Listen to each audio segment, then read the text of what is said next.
I think the music was the good play. I did not want to sit in silence again. Just gonna listen to the same song on loop. My favorite pastime. Don't Listen to worry, I something do till I'm that too. fucking sick of it. Nice.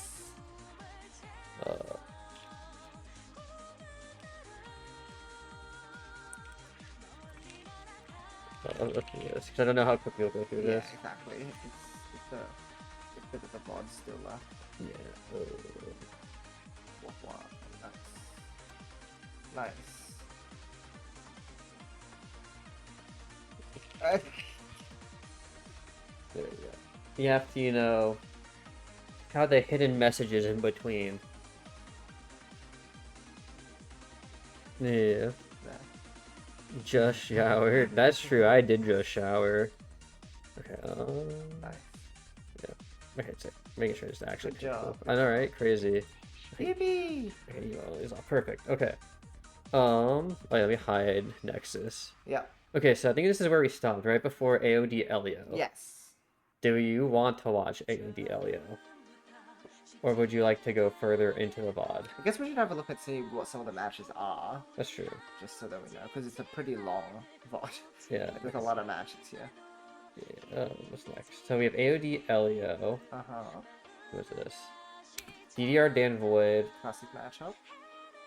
And the next one after that is CQU. Okay, I see. And then we're kind of like into the top of the top at that point. Yeah, I think that's when we reach like losers round, like the final. Like this is top 8 or something. Yeah, and then This point. yeah, then the next match I think is Void and I assume you or someone. Well, I'm in winners, so Void is fighting. Oh yeah, AOD. Yeah, because AOD advances. Okay, so do you want to watch AOD Elio to see what happens? Yeah, or... I'm curious to see like how, because I'm seeing AOD put out these really good results, and I wonder what they're doing differently. Like what type of improvement they have. Well, it's clear not pick a better character because definitely Liddell. Wow. I do not like Liddell. She kind of annoys me. Yeah, is it just like her, the way that she? Yeah, like, it's like having a 5-year-old next to you, and you're just like, get this child away from me. Yeah. I don't think I've ever seen AOD use her alt voice, and now we don't get to hear it because the like no audio. No audio. All right, lovely. What have we got? I think the last time you would have watched AOD would have been the offline France event. Yes, that's right. And I feel like our mood there last time we watched was you got very nervous and started cutting along this chain a lot.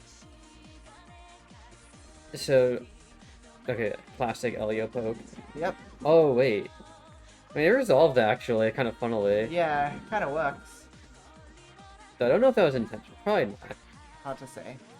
No green on Elio's side is kind of messed up. Yeah, the no purple to follow up. Yeah, exactly. Attack was good. I think his extension was still kind of rough though. Yeah. Because I think they cut. Actually, don't remember. I'm gonna check real quick. Because this cut's like, so this is actually really bad for AOD if Elio finishes this chain. But it's just waiting for green for like 10 pieces. Oh yeah, because that red now I think will actually cut the chain right here. That's true. Yeah. See, purple. Yeah, because the green just blocks. Yeah.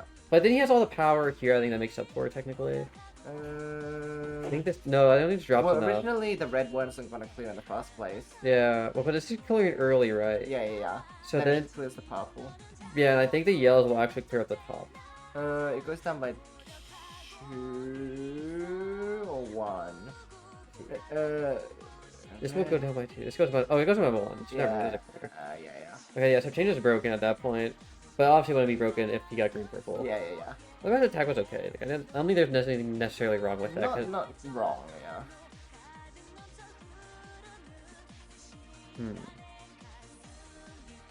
It's actually so funny. There's a separate alt if you bolt something other than GTR. Yeah. Elio?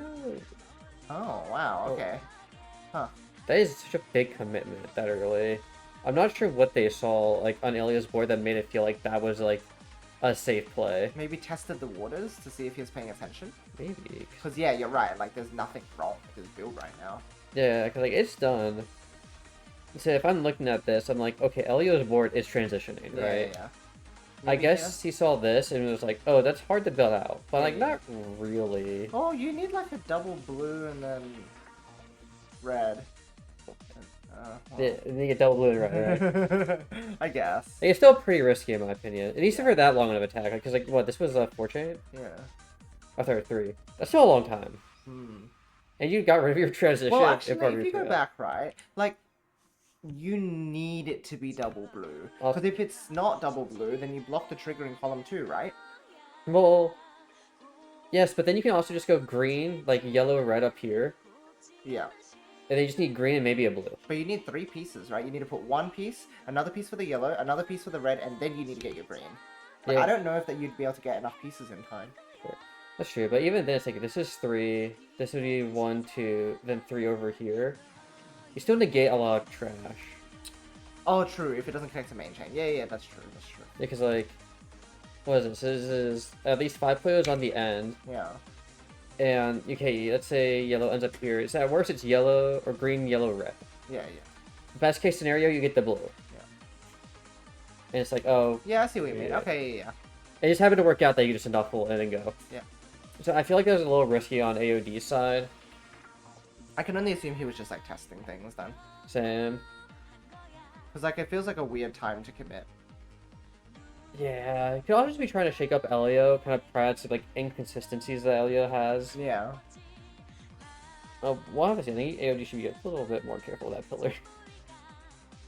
But, like, yeah, it's not efficient, but it's also very safe because it's an early all-in. Yeah.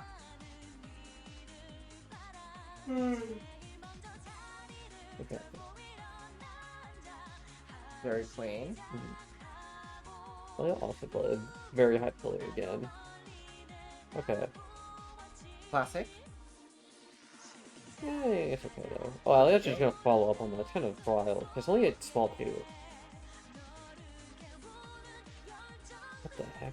Okay, Elio is, like, really all in right now. Why are they both still all in? Yeah. Maybe they're trying to psych each other out. I don't know. Yeah, It's weird. that was just like the opposite of the AOD round, where it was like, his chain wasn't that unsafe, so why did you do it? Oh, Oh. my gosh. The yells is just so high up. What is going on? I don't know. This is just a weird round. It makes me uncomfortable. That shouldn't work. Well, okay. Well, if they both got punished for their hubris. No, not one chain. Ah, screaming and crying. Okay. Oh, What? not the one chain. You got a better health fire too. Oh, God. Okay, Now Alien's getting down. the weird part about this is that you technically could go into margin time for Elio now. Yeah, that's It's like- right. It's just like play small pokes to the game and hope that AOD doesn't get anything. Okay, there you go, finally. Jeez, took them long enough. Yeah, that kind of was a little rough. I'm just like, why? So strange. Yeah, because you Yeah, enjoy. buy Shocky. See, like, this at least makes a little bit more sense in my head from Elio's side, because, like, oh, this can be pretty aggressive attack. Ah, oh, AOD didn't decide to fire me. Ooh, wow, Oh, that was so much time. yeah. He was a bit too hesitant. I think if he had mained here, he would have won. Yeah, well, because this is so much command health. Like, this is nasty, much. by the way. Oh yeah. But, like, yeah, I don't know why you clear out the reds here. Maybe it was a misthrow? Maybe you'll see. Let's see, yeah. If he does it slowly, then it's like... Okay, he's watching. Oh, misdrop. He was trying. I think he yeah. was trying to watch. And then did... Then and then that's that could have bad. been a Yeah. misdrop too. Yeah. Okay, You only get the first one for free though. The second one gets criticized. Yeah. Because the first one looked like okay, rotate stall, see if it actually is full chain. Yeah. And the second one was just, oops. Yeah. So he had the right idea, I guess. He just, like, didn't quite make the move. Was I with the resub asking about Cinnamon Toast Crunch? I don't know, but we ate an entire box of it twice. Twice? You could have just said 2 boxes, but you went twice. You gotta drop our math knowledge. So real. Okay. Alright. Too. Okay, this is much better, like, commit-wise. Like, AOD's defense here is really good. Like, 2 rows, didn't use that many resources. Yeah, fair, I guess. Yeah, It's kind of hard to dig. It's 3 rows. yeah, like you need a good RNG on this one. Yeah, Oh, I respect that a lot. That was good. mhm. Especially because Elio picked a pretty weird time to attack. Yeah, it's too early. Too early, and also, like, you get rid of the safest point for chain. Yeah, that's right. Oh, you do double one as well. Oh, then he actually fell down too, so you had to put it somewhere else. Yeah. And at this point, I think it is where you just have to pray dig down. Because Yeah. Miracle Piece with double green. Yeah. Just need yellow green. And I think he actually just should have placed the green flat. Granted, it doesn't enough time anyways, but just one of those things. You probably just bank on getting really fucking lucky. Okay, so finally we have like a breakthrough round with like a logical decision. Because the other rounds were very like fluffy. Like, I don't know what was going on there. Yeah, they were very weird. But I think it's kind of telling though for like what we'll be seeing in like the further on sets before I think AOD went on. Yeah. Yeah. Oh god. Okay. Elio just go. This is so weird. I don't know why he went there. He actually is gonna get away with it. That's hilarious. You could just put a red. Like, you could just put red here, like the. Oh, sorry. Red right here, right? And the yellows are still free to like extend. Oh my god. And you can clear with like purple, yellow, or sorry, yellow, purple. It is a pretty big 2 actually. Maybe he just wants to go fire a quick attack and then he'll like follow up with the red next, and then he's trying to do like a 2-part attack. Maybe. Because this stops AOD from like chaining, right? Yeah. And then after that, then he follows up to finish off. That makes sense. I just can't help but feel like maybe the yellow purple is a bit safer. But I mean, if you win the round, you win the round. Like, Yeah, right. Like AOD did not make it. Granted, I think he's like 1 piece away. A little horrifying. Okay. He's only 1 chains. Yeah, not even like that big of one. Like 3 trash can be annoying, but I don't think Elio is the type to be like phased by a 3 trash. Yeah. Like, he plays against Voidlock, who's already this kind of like aggressive player. Oh god, he has like this nice hellfire if he can get to it. Okay, Pops out. fair enough. Oh, gets the piece. Doing a good job like forcing AOD up. And at this stage, Elio has like good resource advantage. Like his main chain now is pretty good, whereas AOD's is like in a kind of bad spot. Like Elio didn't let AOD finish their tail properly. Yeah, and I have to do like these crazy extensions just to get down. Yeah. Very stuck. Yeah. Oh, and it powers. Yes, unfortunate. And there's no green. Yeah. So I think there it was like AOD started the round by like 1 chaining too much, and then Elio just like went, okay, I'll just respond and build a proper chain, and it's like, unfortunately AOD just like fell behind in resources. Sort of like what we were talking about, right? Like, you don't want to waste resources that early because your opponent's gonna get way ahead of you. Yeah. Oh, there's another 1 chain. I think there's like this trap with. Oh god, AOD is freezing too. Ugh. Trap with like mid-level where they just want to be so efficient that they become inefficient. Yes, yes, totally. They want their chain to look nice, but then they fall behind. Yeah. It is kind of eerie seeing how similar AOD and Elio play though. It's weird. I didn't expect to like see them play so similarly. Yeah, like a lot of similar decisions around the 1 chain, just for like small cleanup, and it feels less like attack. Like it just feels like cleanup to me. Yeah, that's right. And then sometimes they have these good hellfires and stuff, like, and then they bury their opponent in 3 rows, but it's like it's very one-sided. Yeah. Oh, very a bit. Wait, is it gonna? Ooh, I like that. Okay, see now this is where See, 2 chain. Yeah. That's winning. Good job. I guess it's just consistency, because like this is such a smart tail from AOD. Like, Yeah. fix up the chain, make it like really viable. But at the same time, it's also like, why didn't you just do this before? But also, it's just like one of those things that is hard to see. Yeah. Ooh, okay, he's trying to save the chain. I can see that Elio is like doing a good job of removing resources while he's at the top of the board, so he's keeping advantage right now and forcing AOD to main chain, while his chain is very stable right now. Yeah. Oh, that's not good. Oh, jeez. And Elio is not going to be able to get that because he has no green. That's so funny. So Elio had a good idea, but Yeah, because like, jeez. because I know he placed it pretty early, because it felt like he originally wanted to go for blue purple. Yeah. And probably was gonna clear out like the giant pillar of trash with these purple or the yellows. Yeah. But as soon as AOD forced him to attack, right, you can go. So this should probably tell Elio if he was looking at his opponent's board, there is an extra purple there. Yeah. I probably should just go at But this that's point. so hard to see. That is fair. That's impossibly hard. But it's one of those you have to start being able to see, right? Yeah, I guess. Because eventually, like, I feel like the JP players will really pry on that. To be fair, it always feels like their chains are always going to work, so it's easy to assume that your opponent's chain is going to be like its max length, right? Also fair. But it kind of goes back to, like, being able to make those quick screen peeks to begin with. Yeah. It's going to be very difficult.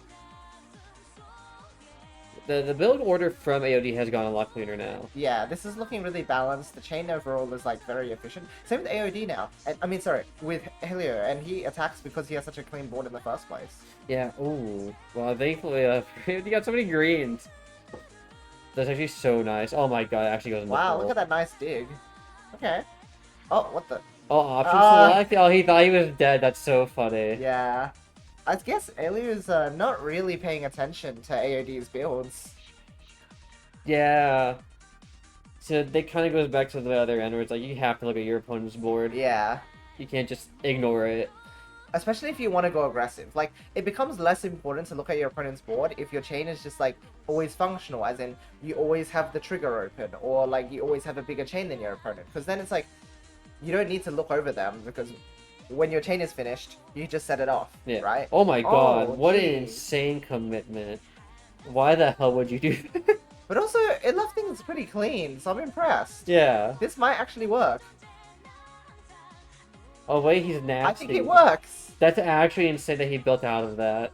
Whoa. That looked like such a big overcommitment. Right? Oh, I just neutralizes. That's That's really nuts. funny. And he only built a 4. Oh, that is a nice 4-chain in response. This is why you 5-chain, guys. Mhm. I tell everyone. That's so... What a funny round. Wow. Okay, so AOD actually just like calculated everything. Hmm. So easy. And Ellie just keeps going for these 3s. I don't know why. Like, He's not committing to enough. yeah. So I feel like AOD should have been Giga punished for going for that all-in. Yeah, right? But he's not. In fact, he's actually so far ahead on resources now. And he's actually Thriving. Yeah. Oh. Uh-oh. a little convolute on his own chain. Oh, wow. It's good enough. True. And Elio just like gives up his advantage state. What a weird set. Okay, it's still first to 9. Okay. Ah, okay, right. Yeah. I forgot about that. Yeah, because I feel like there are moments where both are playing particularly well. And I'm like, okay, this is good. I like what I am seeing. And then it so quickly goes to what the f is happening. Right, what is going on? Like, it's entertaining. I really do like watching this. Yeah, It's yeah. hilarious. But I'm also like, what's happening? In fact, he had to fix his tail there because the blues. Yeah.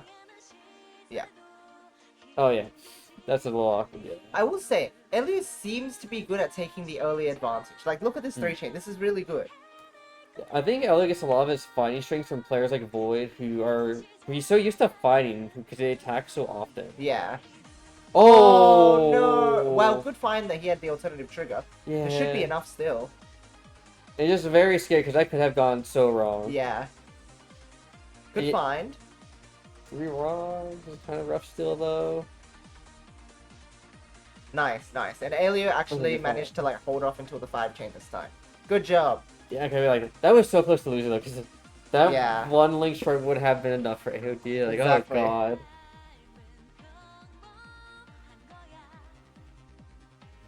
Yeah, I guess they're both very coin flip players right now.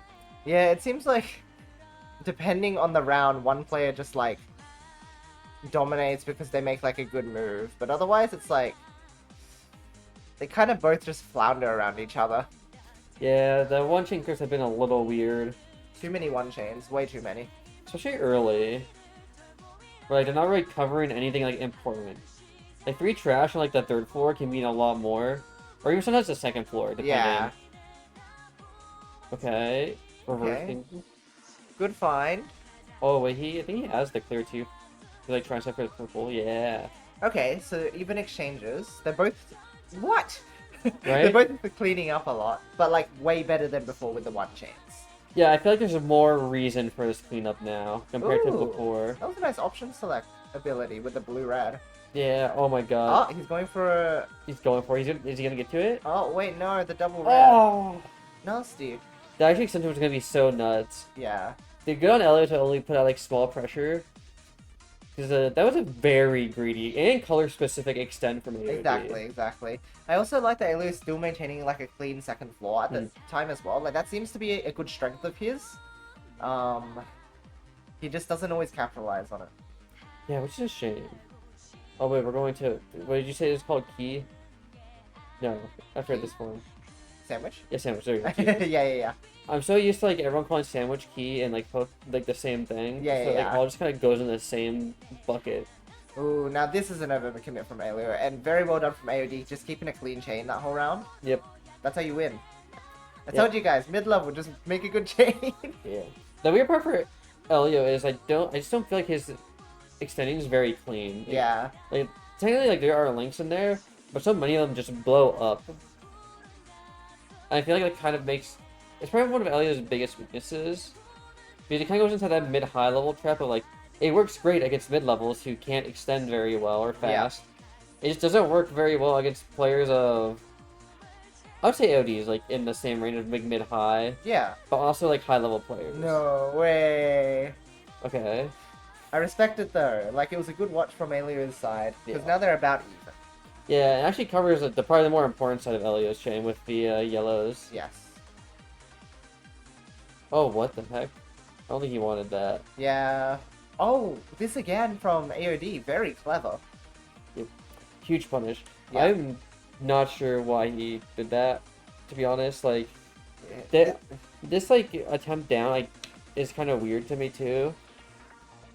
I feel like you could set up for like a 2-layer dig here instead of trying to just go for the 2-chain.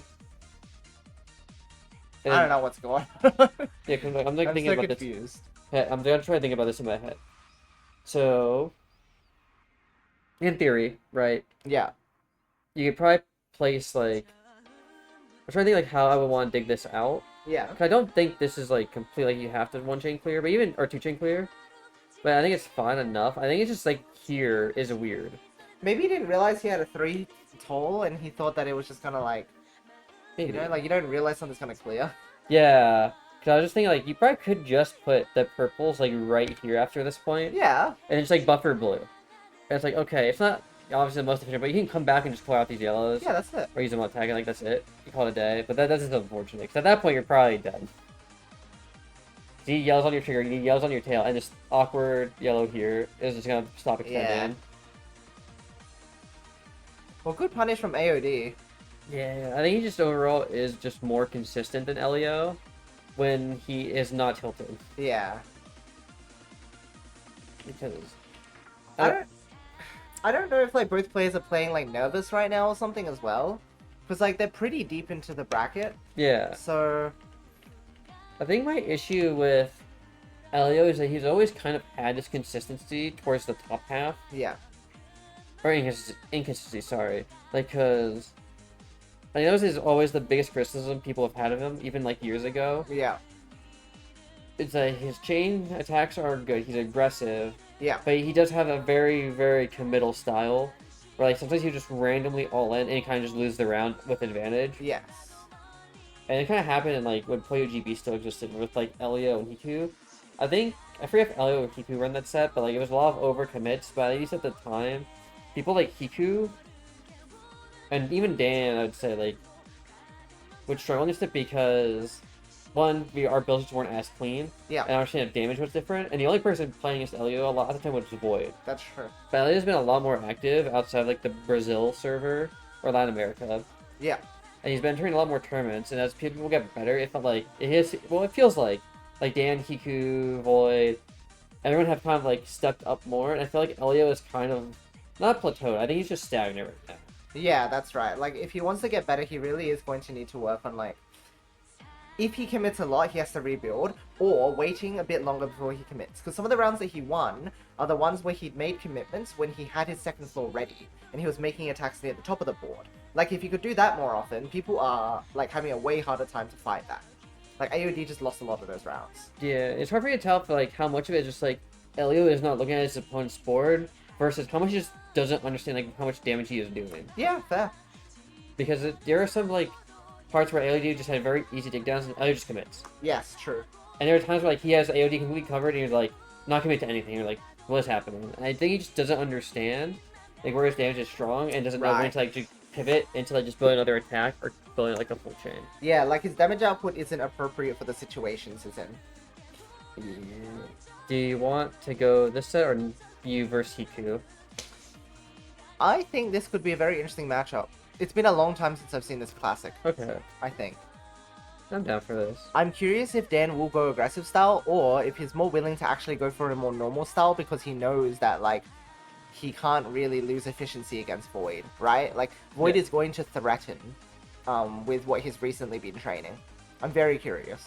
That's also very fair. I forget if Void won this set. I think he advances, yeah.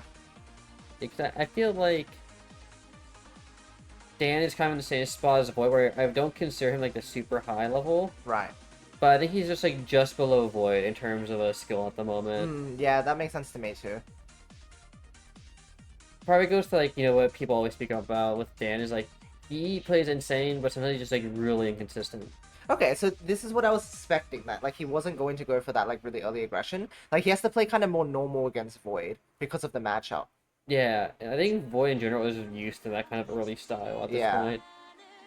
I mean, it just kind of goes back to like when you have someone in your region who is really you're really used to like playing aggro heavy, right? Like Elio, for Void.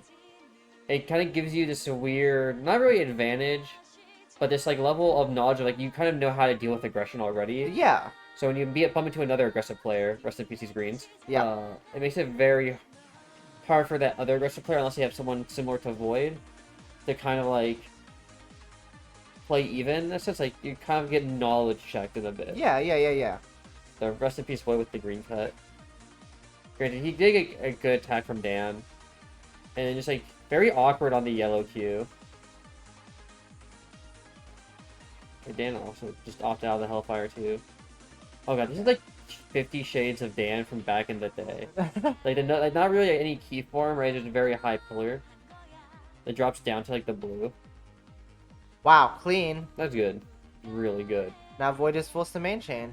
Now it's the big question of like, Dan seems to usually struggle with like outpacing his opponent once he has advantage. Like he doesn't have good main chain extension opportunities. I think part of it is this form that he is building. Yeah, that's so. The issue is like sometimes Dan does this. Oh, I'll do it here. Here versus like sometimes you'll transition this into GTR. Yeah. I've been doing it more often, but this is like because I have not seen in like from Dan like a year or two. Like it's so weird for him not to have a key form anymore. I also just don't like what he is doing here because one, at least in my head, how this chain should work. Yeah.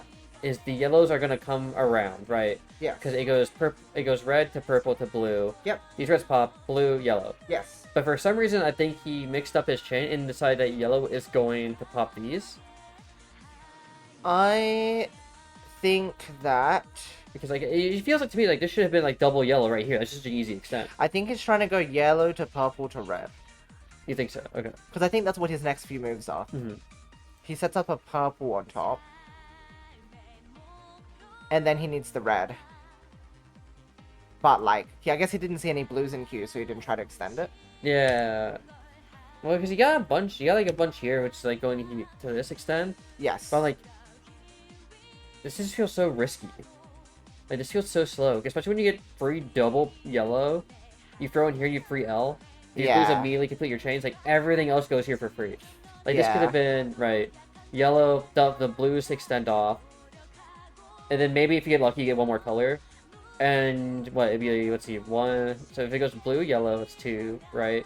3, 4, 5, 6, 7, 8. 9, actually. Because those purples at the back actually work. That's so clever. Right. That's a really good one. But yeah, it's like... And it's like, that's so much stronger than Void's 9. I think he was, like, so caught up in wanting to be efficient, right? He wanted to use those purples that he wasn't willing to look past them and wanted to use them as part of his chain. Yeah. It feels that way to me. Makes sense. And maybe you just couldn't gauge Void's chain damage, That too. which is also unfortunate because you want to be able to gauge that when you're playing at the level that they are playing at. Yeah. Which is like, I guess like the best way to play is like, I will criticize a top player more for that than like a low level player. Of course, yes. Because the top player should already know this. Oh, much clearer submarine this time. So both of them are going very aggressive. Like, both of them don't have a main chain route. Yeah, like, the reds are still in the way for Void. Yeah. And Dan is so much more ready. In fact, I feel like Dan should just attack actually. Well, now he's following up, so it's Yeah. good. But yeah, it's like interesting that neither of them have pivoted to like more main chain. Well, again, first round Dan went main chain focus, and Yeah. then he just like threw it out again. It's like I feel like that was working. Yeah, which also this was a sort of nasty 3-link. That's so many greens. Yeah, at this point, I think you just attack. Like, Yeah. you just pop this Hellfire and you call it a day. I think he wanted slightly more power. I think the 4 chain is a good idea. Okay. And then yeah, rest in peace. Yeah. I think the other part is for Dan and Void when people talk about like who's on the upper half of the top players versus the lower half. And I think Dan kind of struggles on the volleying aspect of Puyo. Right. Because he's always been known as such an all-in player. True. So I think trades are somewhere where Dan tends to be weaker. Right, because really the second trade looks more like I'm going to all in a second time instead of like, oh, I'm going to be a bit more conservative with resources to gain advantage. Yeah, or you end up in a situation like this where like the first tech lands and he ends up just like poking a lot because it's just all about follow-up at that point. Yeah.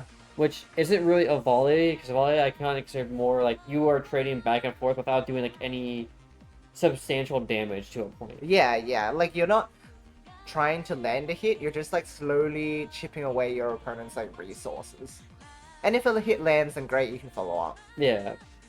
But usually you're trying to just fight to make sure you don't be the one, you're not the one on the losing end of resources. Okay, so this is very quick and efficient. Yeah. That's nice. So that's way less all-in than usual. And again, it worked in his favor. And there's also a good follow-up too. Ooh, just a need a green. Yeah. Oh, and also a purple. I think it was missing one on the transition. Yeah, that's fair. But I think at this point Dan has like no resources. It's probably fine, right? Because that's 4. The 4 1, chain, 2, yeah, 3. that's true. But And- then he can follow up with the 3 chain. That is okay. That's fair. That's So- fair. Yeah. Yeah. Either way, like pretty close. Okay, so that's a win for him because he didn't all-in. Yeah. Which is nice. Did a good job. Right, so let's see if he can continue to capitalize on that. Yeah, because right now 3 is a pretty big lead when you consider that the set is first to 9. Yeah, that's right. So he's essentially like halfway at this point. Since odd number. Yeah.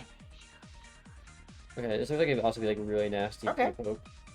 Oh, weird. The Void's in an awkward spot now because of that. Okay, nice. Follows up to, like, just make it more awkward for Void. Here's where, honestly, I think I would main chain, because, like, that chain does not work. But maybe Dan's not reading. Fair. Main Yeah. chain? Main chain?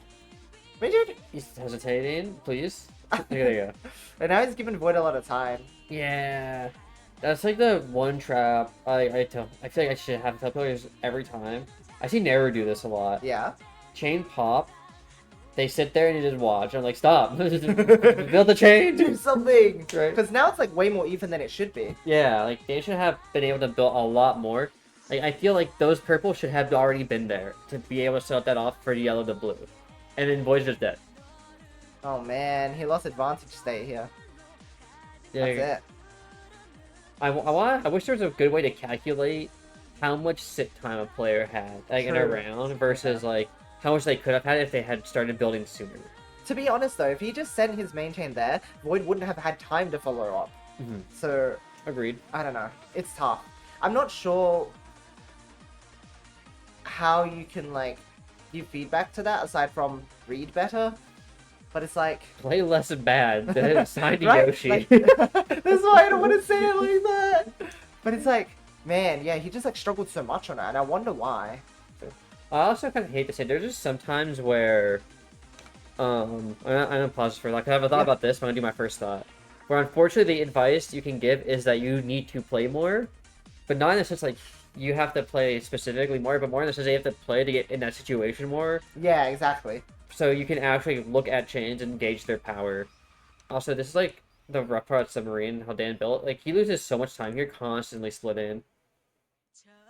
And to be fair, Submarine can be a kind of hard to split, but like some of these splits I feel like don't feel that necessary. But it's just like enough splits kind of end up happening. It's like Kind of awkward. yeah, then this Hellfire I think is a giant overcommit. Yeah, I think that's another case of just not checking. Yeah, because like it's just awkward to build this back up fast, but also like well. Yeah, because he committed resources at the bottom of his board, which means to refill them, he has to drop pieces all the way down. Yeah, and at this point like, he knows he just doesn't have enough, and Void just built chain and won. Yeah. Which is kind of rough because like Dan had a good like 3-point lead. Now it's like 1. And like oh Yeah.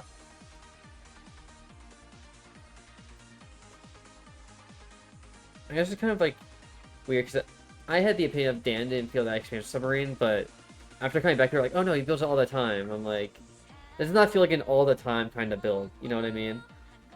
It sort of depends. Because my opinion, I have heard from players like, oh, he knows the form, he just didn't build it well. I'm like, Oh.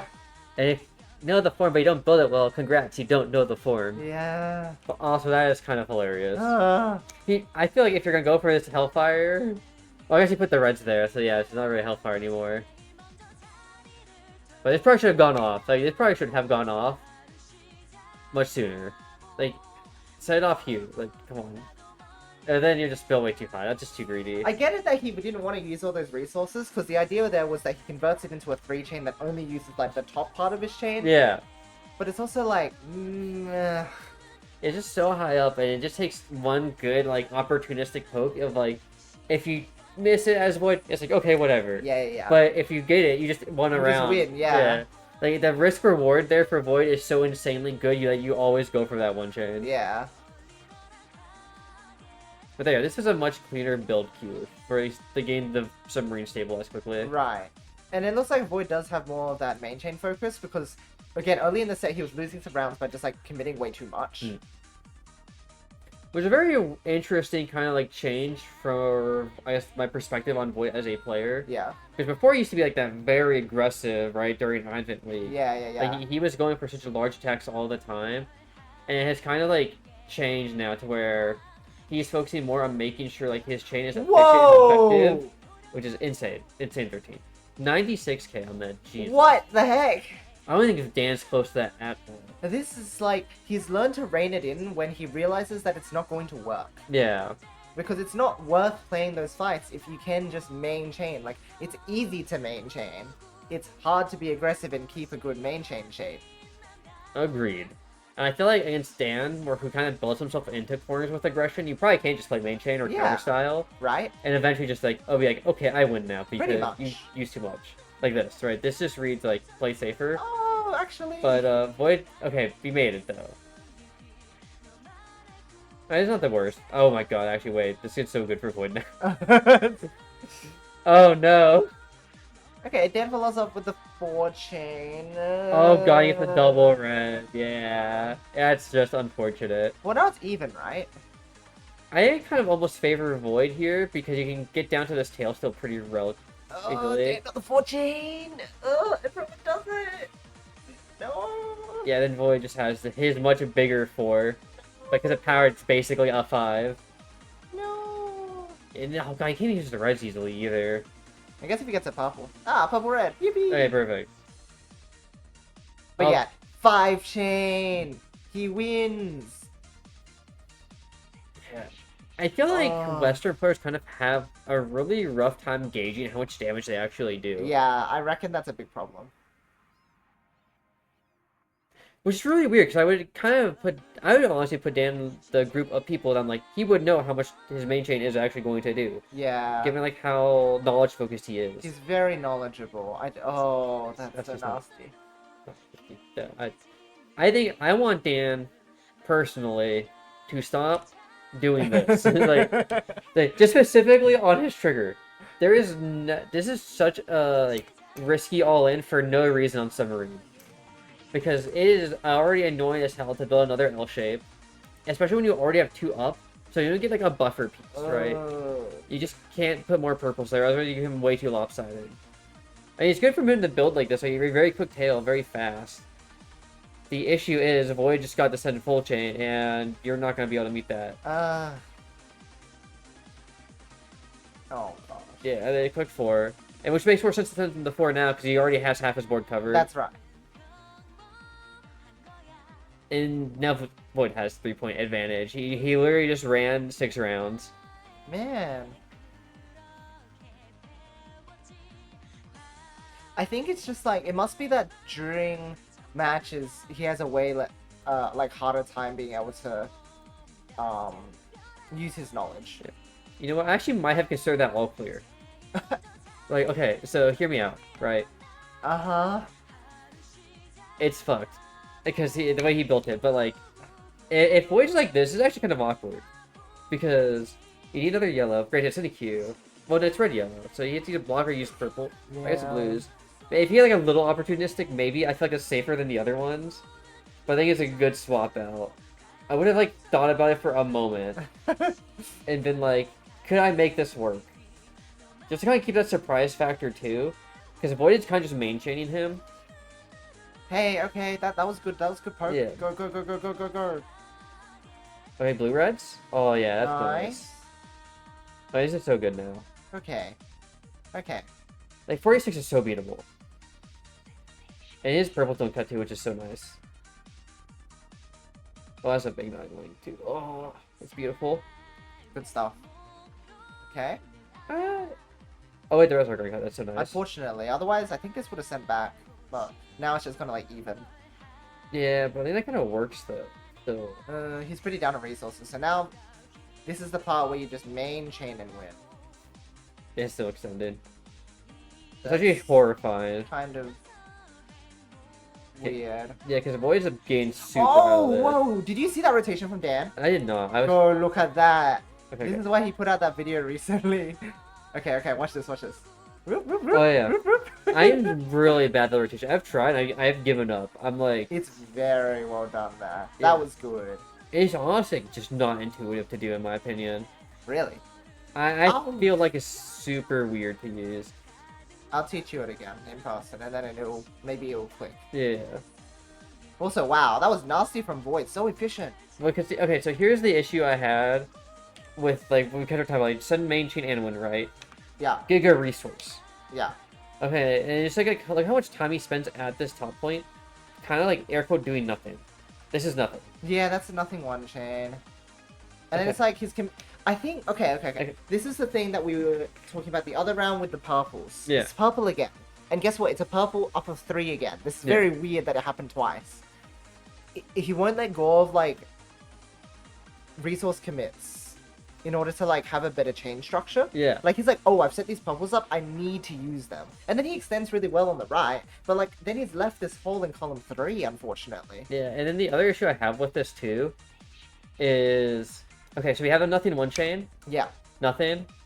Cool rotate, but what does that actually do for you? Right, like it's stylish, but it's still time technically eating away. That's true. But I think it was very good. Still. Mm. Like it let himself a chain, which is the main point. Yes. But I think the extension like around here should have just been cleaned up a bit. That's what I'm saying. Like, it just that vertical 3 is not doing him any favors. Yeah. Like, he could have just cleared that. Right. That is an acceptable one chain. Because it's like, what else are you gonna do with those 3? And also like if you clear out the purples here, yeah, perfect. Blue Yeah. red. Yeah, and yeah, it's yeah. just like blue red. Exactly. You're done. And that's what I mean. I think he's scared of letting go of like stuff he's set up. Mhm. But then he one chains that. I'm just like, I don't know. Yeah. It's tricky. And then you're just kind of screwed because you just built yourself into the corner with the blues up there. It's like you have to set it off now, and it's like, well, Yeah, it's weird because I wonder how much of this is just Dan's trying to make up for efficiency he feels like he no longer has. yeah. So he doesn't want to get rid of pieces because right now, especially with the Taiwanese players and Korean players playing again, especially much more frequently, Uh-huh. in my opinion, they're just much more efficient than Western players. Like, Right. it is just like I think there's like gap. Yes. And an actual like skill gap where it's like Dan has to learn how to make it up like they have. Yeah. I feel like I'm wondering if he's taking away some of the wrong lessons. And I think it's hard to find the right lessons though when you're someone like Dan. You focus mainly talking with yourself, right? Hmm. I'm very much of the opinion that you want to communicate with other people, even if they are of worse skill, because it at least gives you something to think about. Because if they're wrong, right, you can still have a conversation about why you think this is wrong. Yeah. And it still forces you to think about it. And good to poke. Oh my god, voice is so much better though. Jeez. Hey, this is salvageable. Nasty void. Yeah, that's rough. Good dig. I didn't see that. Right? See, it's like sometimes it has stuff like this, kind of like similar to Tony, where it's like he just has a random amount of knowledge to just make it work. Yeah. The 8 chain is not a lot. I think Void also only has an 8 chain though. No, I think the. Oh wait, no, never mind. Oh god, yeah, it's. I did not see that. I mean, good follow from Dan at least. Like, Yeah. this is still solid, just not quite enough. If the greens had made it, it actually would have been very nice for him. Yeah.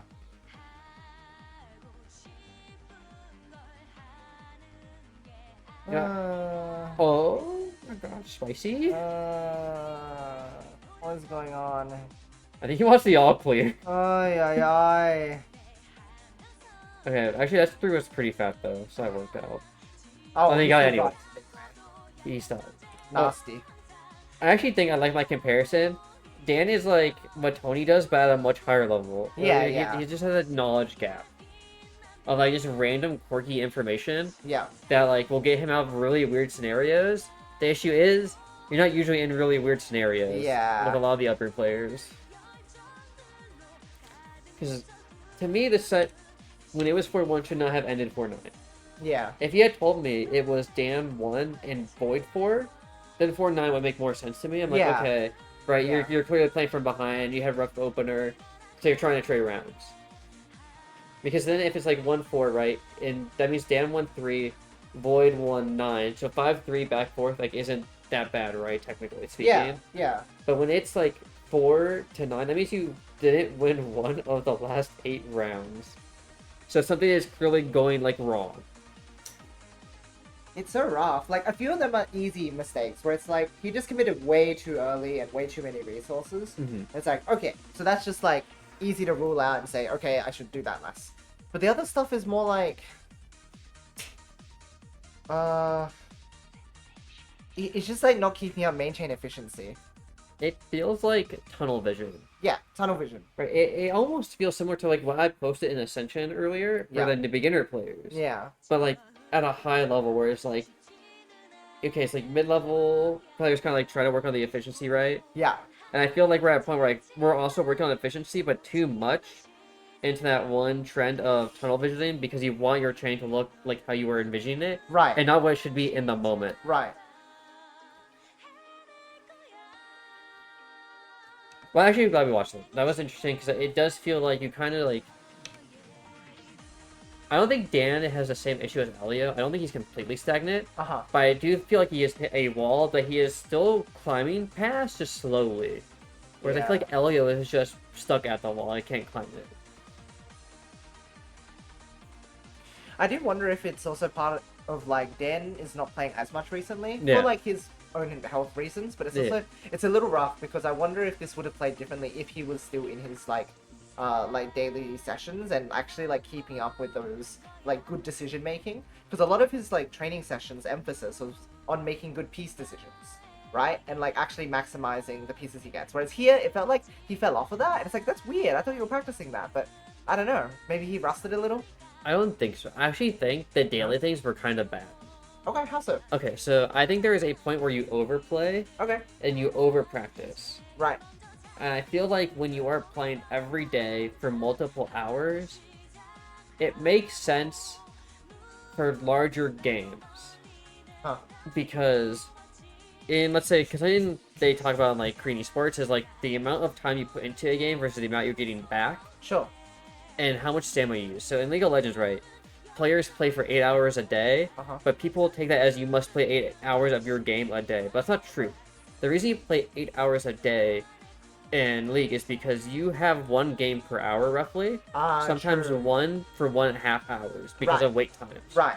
And usually what's happening is there is you're only getting that one scenario 8 times a day, so you get to practice specific things for a little bit, I see. and then you're forced to reflect. When you're playing for 8 hours of Puyo, it's like 2 minutes a match. Yeah, sometimes, yeah, true, to 3. true. Okay. So like in Interesting. 60 minutes, right? It's like if every match is like 3 minutes, you're getting 10. Yeah, So right. how much are you really reflecting on that in Okay. that time? Yeah, I like that a lot. Okay. And I Huh. feel like when you're doing that every day, well, Dan is reflecting. You're also putting yourself in such a giant burnout situation. Because at least in like League, if matches are 45 minutes and then you have a 30-minute break, it's still a break. You are not playing. Yes. In Puyo, if you're playing for 8 hours a day, your breaks are probably, it's like, yeah, you're playing for 3 minutes, but your breaks are probably like 10 seconds. Yeah, yeah, yeah. And that's not a lot of break time. That's not enough, I think. Like, I think you should balance it. It's like, if you play 10 games, you should be taking like a 30-minute break, or at least 40. Right. To like balance out like the mental refresh. Because I think one of the things that starts a lot of mid-player burnout that we see happen is they end up playing so much, they get kind of frustrated because they're not improving fast. Yeah. Because they're just playing so much that they end up burning out, and I feel like that's kind of like what happened to Dan. He played so much, he affected his health, and then he burned out because now he can't play anymore because, or not as much because he burned himself out. He kind of hurt his health for it. Okay. And I think, if anything, I feel like Dan should not enter a tournament, actually. I think Dan should sit out one and kind of just, like, refresh. If anything, like, just be like, essentially, let me do commentary for a tournament, take a break. Yeah. Because I think actually, right now, the worst thing Dan can do is play another set. Or Interesting. another tournament. Yeah. That's my take on it. Well, I think it's difficult because he sometimes is getting results, and so it's like hard to say that like, oh, actually, I'm not in a good spot right now. Because like in Carbuncle's corner, he like beat me in a set, right? Yeah. And then I come back and then I actually like I beat him in return. But like he had a good run during that, and even here he got to like I think that was top 8 match or something like that. Like he's always in that space where he's getting results. They're not top results, but they're still results. And so it's like hard to sort of leave that behind for a tournament. I can agree, and I kind of like feel it as like you're getting like a candy trail, but you're only finding one piece of candy, or you're not getting like the bowl. Yeah. And at that point, I think it's very easy to let like, oh, I'm making top 8s, I can still do it. But the issue is like, if you're only making top 8s, but you're not going farther, then you have clearly stalled. But because it's still top 8 is an achievement, it is something you should still be happy with. Yeah. But if your goal is to go farther, I think you kind of have to look past that top 8 is an achievement. Yeah. And you have to look at like, now top 4 is the achievement, why can't I get there? Right, I see. Okay, yeah, that's fair. Because like, if you were satisfied with top 8 every tournament, then like, okay, yeah, go for it. Like, if that's like where you want to be, if like, if the goal is just to get 7th, then you're fine, like, you're doing good. But if your goal is to like, beat Yoshi, right, beat Villain, and like, be like at least top 3, then something is going wrong, and I think that needs to be like reevaluated. Yeah. On like what your goal is, and if you are currently practicing is like, one, healthy, but also good. Right. Huh. I think, in terms of practice patterns, that's true for Dan. I'm just curious around, like, it felt like during the sessions themselves, he was making some good decisions with his pieces. But, like, most of the time during that set, he wasn't applying. So I also wonder how much of a disconnect there is between those practice and, like, actual tournament. Like, I don't know if it's a mentality thing. I don't know if it's because it's been a while since he did practice. Like, there's so many factors that I'm wondering what it is that's holding Dan back in the tournament right now. That is a good question. It could be some sort of mental thing. He might need someone who can kind of tell him, like, hey, remember what we practiced? Because some players just need that, right? Yeah. And I guess technically, I'm trying to think like who else has that. Because, you know, I do it for you sometimes. Yep. Like, if we're chilling. Fino does it for, like, Sen and LAO. And I think sometimes Naru as well. Yes. Yeah. And then they kind of do better when they get that guidance. They'll be like, hey, you know, let's bring it back in. Remember what we were trying to do. Yes. And I'm wondering if Dan kind of uses that too. Is it maybe kind of similar to like how me and you have, like, I don't have to feed you information. Yes. I just have to help you find. Yeah, you just gotta like. That's probably all it is, to be honest. Because it's so easy to get in your own head about something that you're trying to do, and then you actually just need someone to steer you in the right path again. Yeah.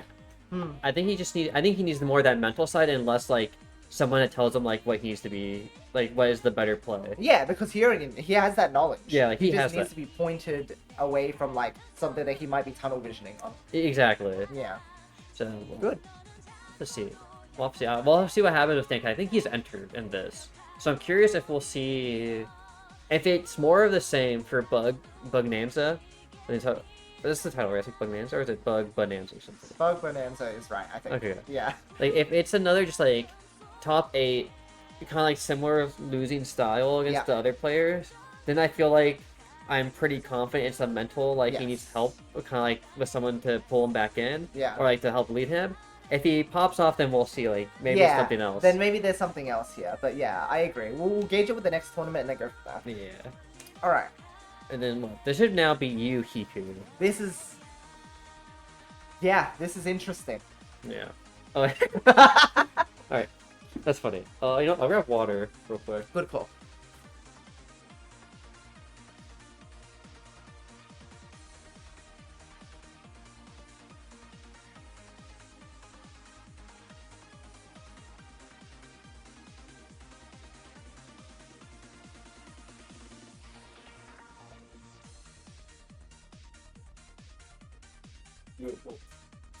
Yeah. Alright, any immediate thoughts for this set that you remember, if any? Or anything about Hiku that you might want to see if it was true or wrong?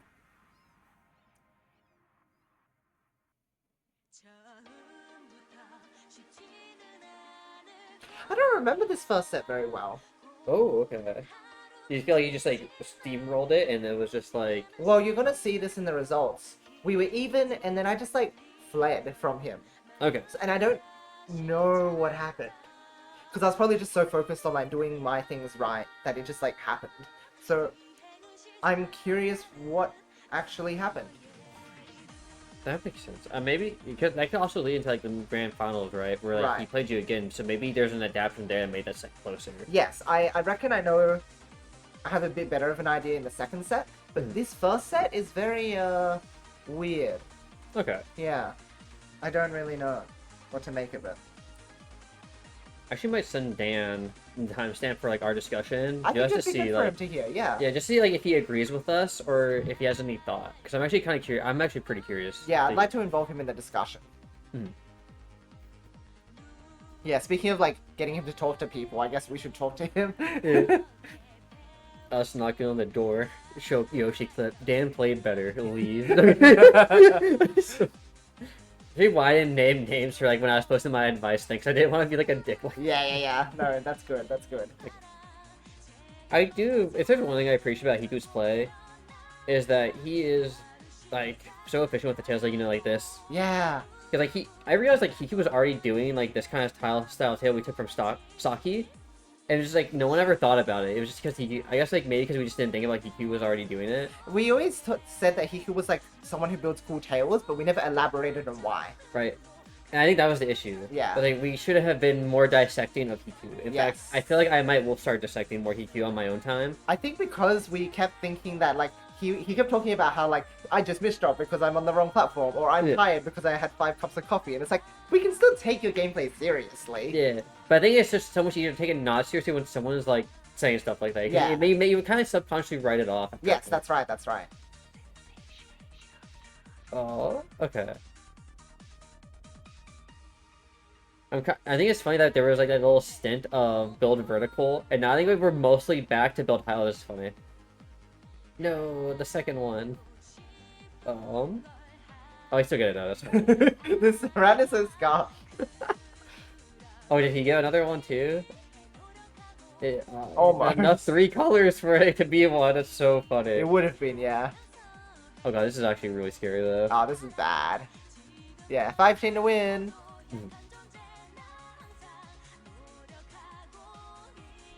Because I think if you go back to early Hiku days, a lot of his wins were because his tails were just more efficient, but I think no one just, like, picked up on it. Yeah.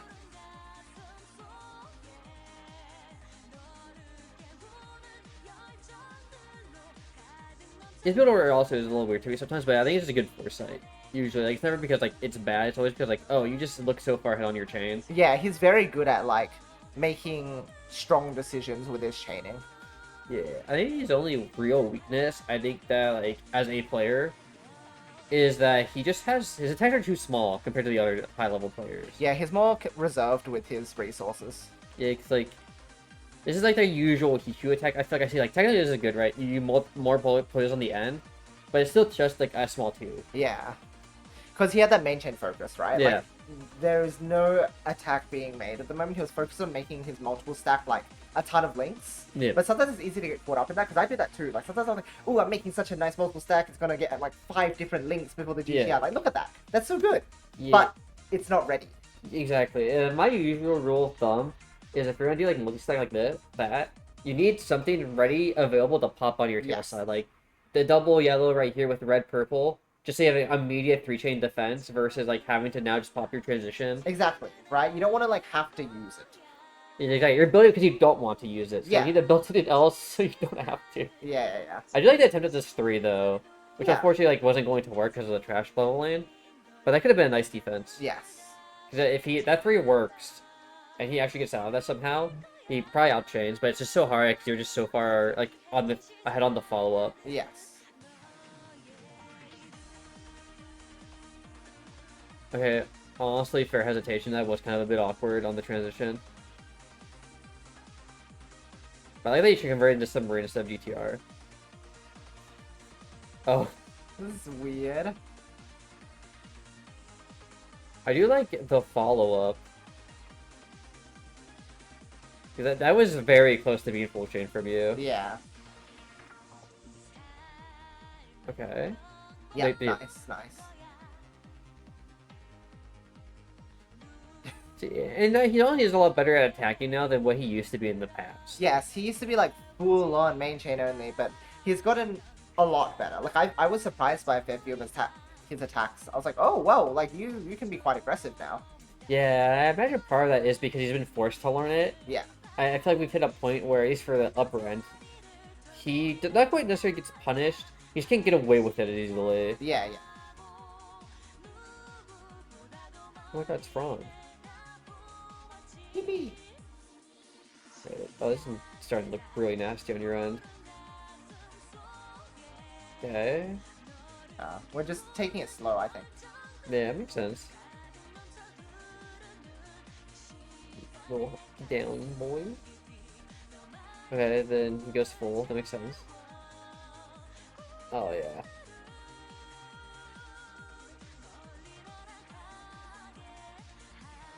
Very solid chain. Yeah.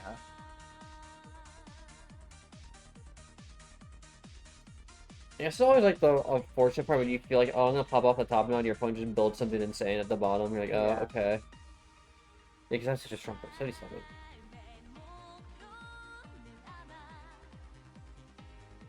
If I didn't even found a 7 out of that, it's so nasty. Yeah. He almost sent back. That's really good. Yeah, because I feel like he makes up on his mid game where he kind of fails in attacks. Right. Like, he is willing to just build a second chain over than find you sometimes, because he will build like a 7 to 8 on response. Yeah. If you think about it in theory, right, it's like, okay, first chain does 70k, but if your next one does 20k, it's still 90k you have to beat. That's right. So we're both main chain focused at the moment, but he's just like got less stable of a board. Now it's more stable, but like It's interesting because, oh, we're just going to dispute. that was bad. Rotates. He was such an interesting player, like, just handshake and main chain fight. Yeah. Right, because his talent is so good. But it's just like, when you can beat him at that, I feel like it puts more pressure on him to be the one to attack. That's right. So I actually think it's worth doing, because if you can put EQ at an uncomfortable spot where he feels like he can't outchain you, he's going to commit a lot more in like concepts that he knows he needs to do, Yeah. but may not be as practiced in. Exactly, right? Like, if you force him into a game that he's not as comfortable with, then, like, that's where you can, like, put him in trouble. I do like when he recognizes, like, he's bowling too high, so he needs to poke with it. Yes. Because he doesn't want to become lopsided. Ooh. It's just solid, but I just don't know if it's going to be enough. From, like, a Hiku side. Yeah. Like, he built, like, a pretty clean chain, it's just that 25k is not a lot. No. Okay, it's savable. He'd be... Yeah, but now you just, that awkward, oh, technically he is behind now. Yeah. Ooh, this is a clean extension too. It's gonna be so hard for Hiku to like deal with this if he gets caught trying to extend. Like so. Yep.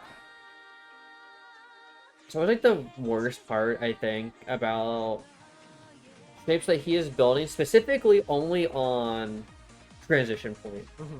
Because it's no longer as safe. So there's gonna be maybe a weird thought. Okay. Okay. So when I see this in second form, Yep. I actually think it's bad. Okay. And mainly because, one, you have to build so high on the pillar that if it's not already established, Yep. you have to spend a lot of time either splitting or hoping to get good pieces for it. Right. Whereas your opponent is going to be able to extend faster because they don't have to split usually. Yes. When you build like these raised transitions, right? Because the higher your transition is in mid game, it feels like the safer you are. Right. And now Hiku, if let's say these blues weren't here, even if he sets it off, the green's cut. So then it's like just way too low to rebuild. I feel like it is better to prioritize either to transition first immediately if you want to build this form, or you have to build a form where you have an alternate trigger that's slightly higher, just in case something goes wrong. How did he get into this position? So what was his board after the first? Okay, so Because this, and then I think he starts tailing first.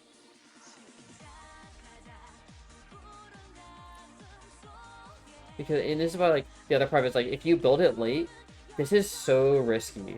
Okay, It feels like I can sometimes. comment on this. Yeah. So, when people are building their second chains, there's a pattern I've recognized, because I do this, everyone does this.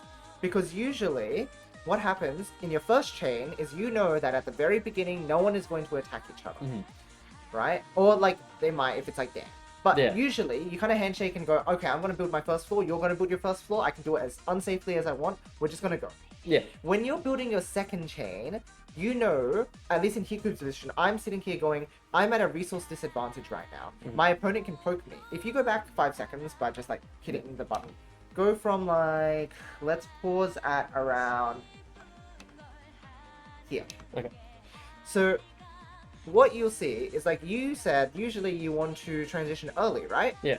Here's the problem. If you set up a transition and I just, like, 2-chain him, he's dead. Yeah. Because I have a resource advantage. So what people do during post-game is they will build their chains very blocking method style. They'll just go, okay, one link, next link, next link, next link. They're very slow with their extensions because they're scared that the person with the advantage could just, like, pop a 2-chain at any time and then you'd be dead, right? Yeah. So I think that's the reason why he built his transition so late and so, like, committedly, because he built it late because, like, he had no choice. Yeah. But he committed to so much of it because he realized, oh, Yoshi's going main chain. That means I have time to commit to something that's a bit less safe. Which makes sense, but it's also so scary because, like, here, I actually feel like this could be placed different. Okay, yeah. How would you go about this? I would put the blue on the bottom. Okay. Mainly because I would personally, like, I like to look at my opponent's mid-game chain. Right. I think it's just safer. Because, like, if I know I have to do a riskier transition, I'm always going to look first. Right. It just feels like good habit, like, okay, I'm doing something risky, let's make sure I can do it. Right. And if I see this, I'm like, oh, fuck. Like, I'm like, this is, like, kind of dangerous. Okay. Because to me, in my head, just immediately look at this, like, okay, green-blue is real, yellow to green is real, and then, like, maybe purple-yellow. Yeah. Like, there are options here that I think can always punish this in multiple spots. Okay. So I would actually probably play a little bit safer and keep the yellow raised slightly. Because then it's like, if yellow's here, right? Right. You can put purple. Yeah. Worst case scenario, you get droughted, you throw more blues, and you just, like, make an L. Sure. But, like, you can L a lot easier into this kind of, like, shape than you can into this bottom one, where you have to, like, now build a pillar out. Okay. But that's just me personally. And then once this happens, I'm like, this is just scary, man. I think that Yeah. I think maybe he even wait on the double yellow and try to build the blue a bit safer. Because now I have to commit to so many lengths before these blue in the purple works. Right. I guess my problem is that, like, it's true that while your vision is that I can use that middle part of my chain to attack him, right? What if I just decide to, like, main chain with him? Then that means that, like, the bit that he raised with is now wasted resources, right? Like, he can't out-chain me anymore because he's wasted space on his board. Like, it's sort of like... Yeah, it's very weird because, like, even if it's only the one blue here, you can still transition into purple if it's just main chain. Because, like, you are still losing one blue, though, which sucks. And it also kind of depends, like, what the rest of the queue looks like, so it's not even, like, guaranteed. Because, like, this works. But I think at mid-game, you have to also play with the air of caution of they have been building their chain longer than me because I sent off another chain. Yes. So you kind of have to like go in with a grain of salt because what was it? By the time his chain resolves here, you Yeah. already have so many more Poyos on the board. Yeah. And I think you have to like stay conscious of that. Yeah. Or cautious, excuse me. Because at this point, like if you're building that Seiki side, you probably are thinking, like, if I'm done with my first transition now, they're probably somewhere on their second or third floor. Yes. And at that point, it kind of like speaks to me like, oh, is this still risky? And the answer is probably yes. Okay. But at the same time, it kind of still is fair to say what you're saying, right? Is like, if he doesn't take some sort of risk, he will fall behind a resource. Yeah. And it's hard for him to build an attack right now because he needs to get his first floor out of the trenches. Which he tries, right? Because that purple, yellow to blue to yellow again could have defended him. Yeah. At least a little bit. I guess the fact of the matter is, both of our options that we proposed are going to be risky, and the reason is because you're down in resources. Yeah, like, if your opponent is at your level, they should be able to beat you in this game because you are at disadvantage. Ultimately, you're trying to maximize your ability to win, but everything is risky because you are behind and you're probably going to lose anyway. Oh yeah, no. Also, that was unfortunate. Yeah. I also think the other thing too is if you can transition if you're behind to your second floor faster, you can also build defense faster. Right, that's true, yeah. And then if your opponent decides to do some trading game, you might actually end up being at the same point. If they waste resources, then you're back to neutral again. Yeah. Did you pop that because you saw he had the potential to just immediately kill you? Explode. I was just I don't want to deal with this right now, and he's probably not going to get his pieces to extend. And I guess he didn't. Yeah. This is just a weird round. That's really funny. And it's it worked. Yeah. I guess. The fact that you actually still won that trade-off is hilarious. This is stupid. This is a stupid round. Yeah, well, you take that, honestly. Okay. So this is the part I'm curious about, because I'm running away now, and I run away for the rest of the set. I think. Yeah, let's see. Okay.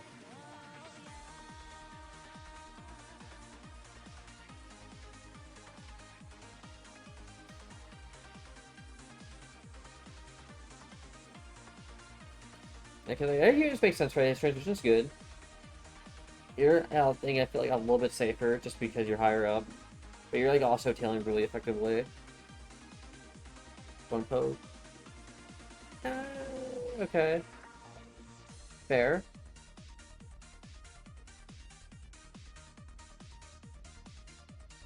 I guess it's just another case of he just built himself into main chain, right? Yeah. And also 4 poke doesn't really do much for him here. For trash. Yeah. So I guess that was definitely more of a clear. Also, this is unfortunate. Oh, never mind. I didn't run away yet. My chain sucks. I don't remember that. Oh, no, it's later in the set that I ran away. Never mind, I lied. Oh, yeah, because you said here, and then you okay, I see what happened now. I forgot. It's first at 12, so I think it's at 6-6 that I ran Okay, away. 6-6? Okay. Okay, so it'll be even for a little bit longer. Okay. No, it's right, because it's a winner's side. Yeah. Yes, it's right, winner's side. You baited me. I trusted you. You'd win that round.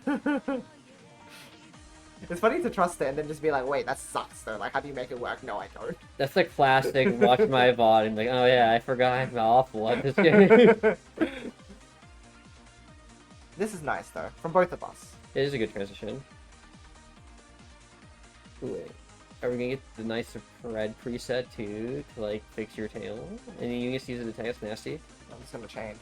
Based. So I see Hiku's shape and I'm like, how are you gonna extend that? Yeah, it's really hard to extend. It's doing the whole column 3 and 4 really low. I'm trying to do that way less because I called it out in your gameplay. Yeah. I'm not gonna make that mistake in my gameplay. Oh yeah, dude, that's my favorite. Because I was when I'm coaching someone like you, I'm like, you should do this. Fails to see it in my own matches. Yeah, literally. So I'm way more concerned about if I make a hole in 3 and 4. I'm like, no, I'm gonna bring those columns up now. It's a little bit more fair for me because I usually am watching games more than I am playing. Yeah. But it's still bad. I should still not do it if I'm gonna play a match. Exactly. The pokes here are really good too because it's stopping Hiku from getting his transition again. Yes, exactly. So this is the sort of thing where as I said, he is scared to set up his transition because he knows that I can poke him at any time. So it's easier just to work on that first floor. Yeah, the only difference from this round compared to the last one was he actually did build a alternate trigger for himself to use, which was like nice. Also, that was so clean. Yeah. Very impressed by that one. That was good. Fortunately, not enough. Yeah.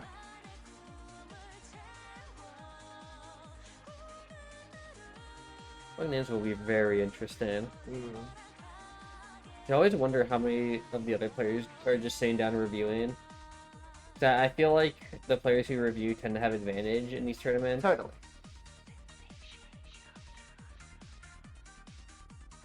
What's tail? Courtesy. Mm. And see, like, Hiku's got that lopsided thing going on. Yeah. I like that you're also willing to go for like these kind of like Fron-esque transitions. Oh, yeah. Fron is a good second floor transition because it has so many attack opportunities. Yeah. Ooh, my god. Oh my god, wait, those blues, the free transition? But he gets me well with this. Yeah. Oh, and you lost the yellows. I have to, yeah. Yeah. Good follow-up from him, then. That was nice. Because he does have some very good follow-ups every now and again. I think it's really just finding the first opportunity for Hiki. It's always like the hard part. Yes, exactly. No free rounds, I respect it. we gotta buy some thinking time here. That's right.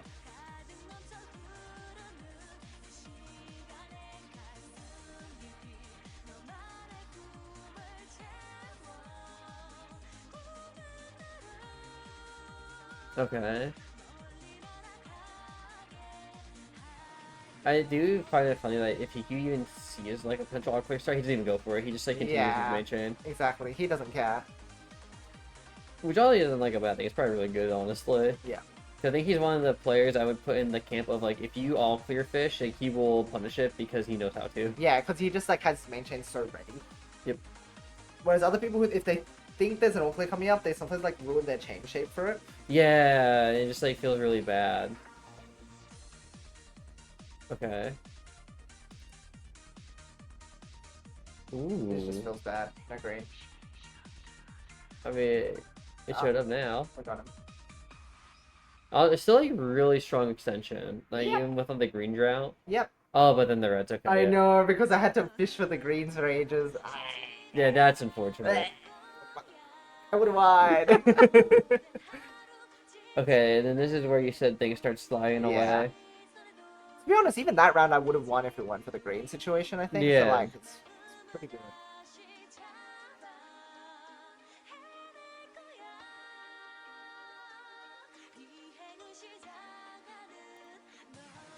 There's also very aggressive tail from Hiku. Yeah. A lot of Hellfire potential. But here it's just because, like, he didn't build his transition before attacking, so, like, now I'm way ahead because I had my whole, like, chain structure ready at the front. Yeah, it looked like he was looking for just an opportunity to attack you and then immediately send the main. Yeah. Or sorry, immediately send the Hellfire, but because it got punished, he could not do that. Yeah. Okay, yeah, this makes sense, right? Just in big chain. Yeah. Hold on. No way to be in that at that point. No. Okay, like, what was it? Right here, just like, this just screams, I poke you first, cover, and then I kill you with, like, popping the greens or something. Which I think I kind of get, because he's lacking greens right now, so his transition was bad, but, like, I think it was just, like, a bad time to poke because I was ready for once. Like, if I wasn't ready, great, that was fine, but, like, that was all on top of my transition, and I Yeah. still have the rest of my chain ready. At that point, I feel like you should see that you're ready and just not even opt for the 2-chain. And Yeah, be yeah, like, yeah. Just, like, wait. Like, yeah, no thanks. Maybe you don't do this. And then the opposite thing that can happen is if you wait and I attack him because I think he's vulnerable, he responds, and now we're at neutral. Yeah. Exactly. It's great.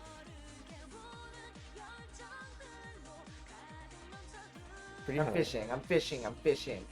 Oh, you're fishing pretty well right now. This is kind of nasty. And then the yellow. It's okay.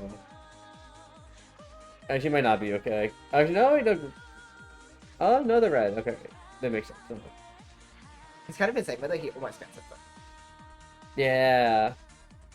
Okay, this round is kind of insane. I remember this one. Yeah, the double fours are kind of nasty. It is pretty even. Like, you're kind of just playing 5-row Puyo, or sorry, 5-column Puyo at this point for Hiku. Or 4 because the fifth one's so high up.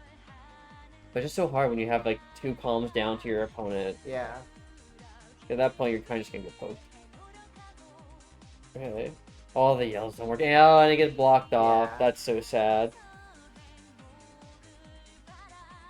Okay, got the greens though pretty quickly, but you had so much time to like rebuild this.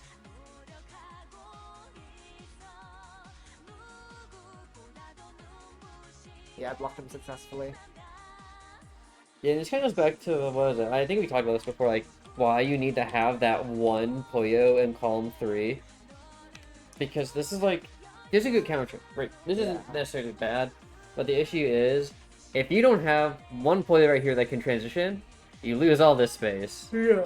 And if you build into a position that you lose an entire 2 columns, you're just immediately just screwed. Yeah. It's gonna take way too long to clear. And while this is like much greedier, not so much a counter chain, Yeah. the fact that you will have at least all your columns makes it so much easier to play this game. Yeah.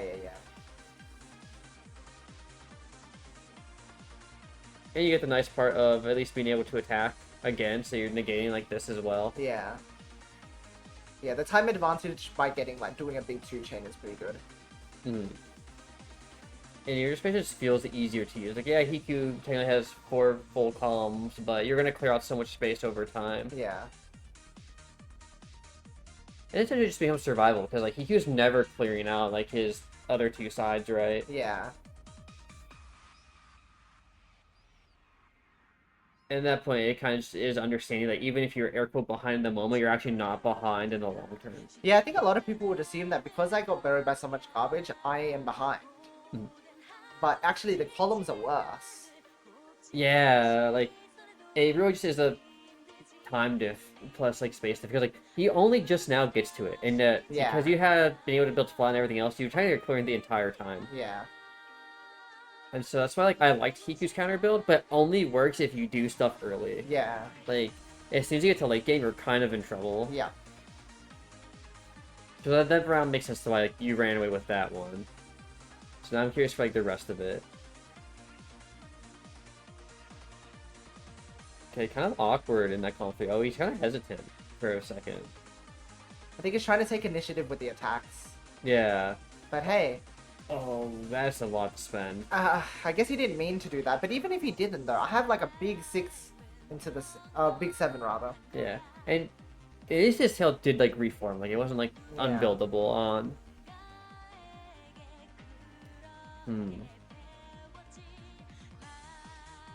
Okay, I think that one was just an overcommit though. So overcommit plus I think just not a strong strategy on the all play round is my current mood Right. so far. He was a little bit hesitant the last round, but like it wasn't enough for me to be like, Okay, I like that you're converting out like the blue's not working. Yeah. That is smart.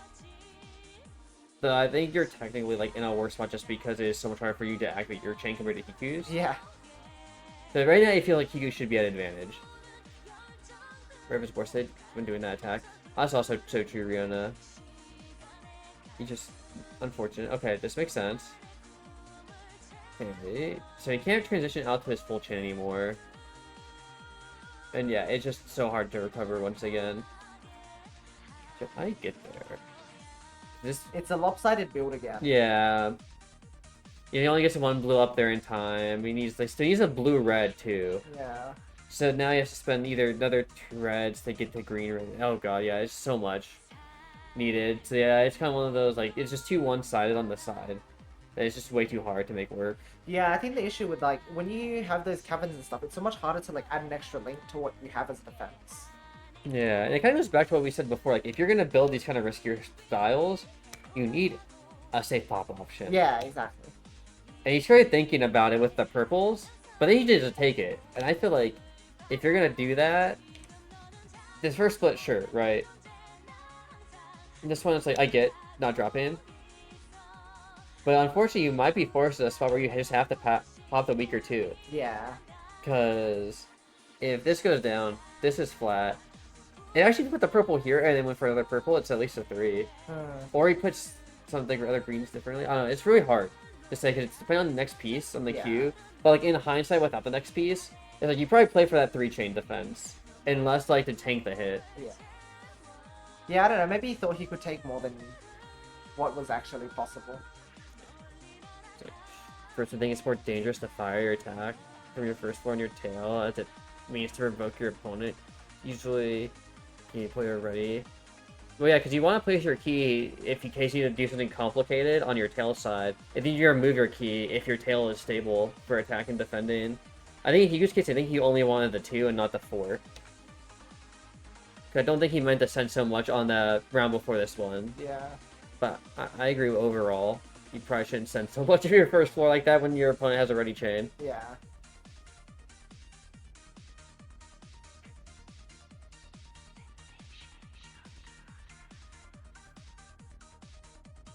And now it's like the build is a lot less like overcommittal. Like it's very stable. Yeah. Although he still has like the hole in his stack thing. Yeah. Oh, and he's really covered too. Yeah. I think he's just not doing a good job right now of building around attacks. Yeah. Where like this is a very efficiency gamer. Yeah. But where is the defense? Right? It's like okay, you pop these. Where does it go to? Nothing. Yeah. Yeah. You pop the reds, it doesn't go to nothing. Yeah. If he didn't place his key here, I actually think it's better. Like if it made it in column 2, then he used to pop the 3. But then he just commits to trying to finish off the key, and this is just bad. It's real bad for him. I think while his tailing is really good, if he wants to go for like a tighter transition, where he wants to put his key right down right away, he needs to make sure his tail is ready to defend if he doesn't want to send his full chain. Yeah.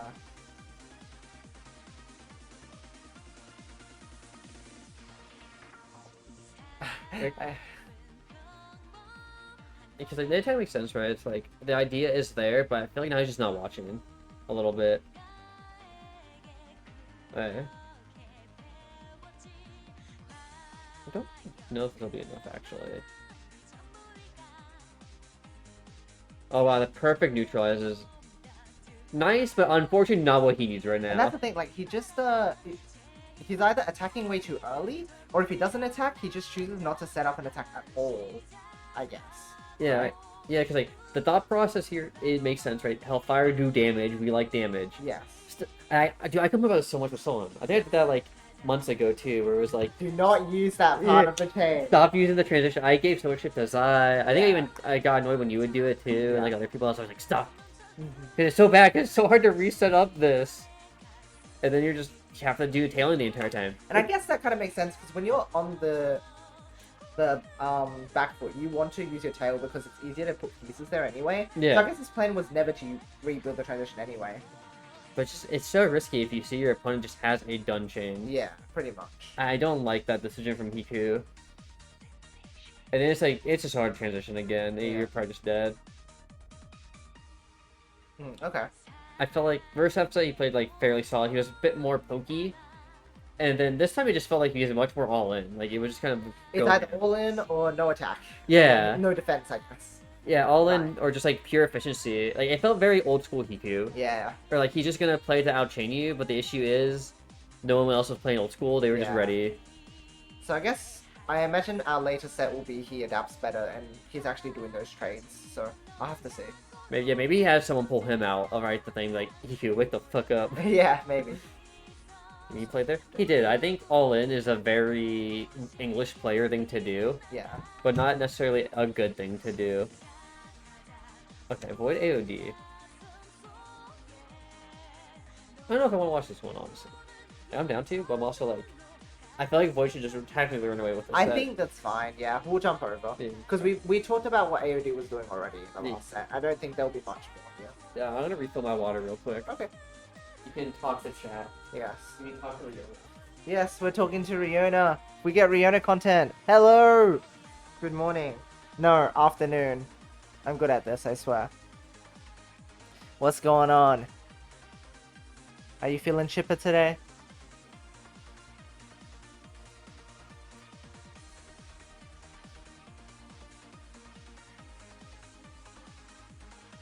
I've awakened, which is always good. Yeah, nice. Did you get a good night's sleep then?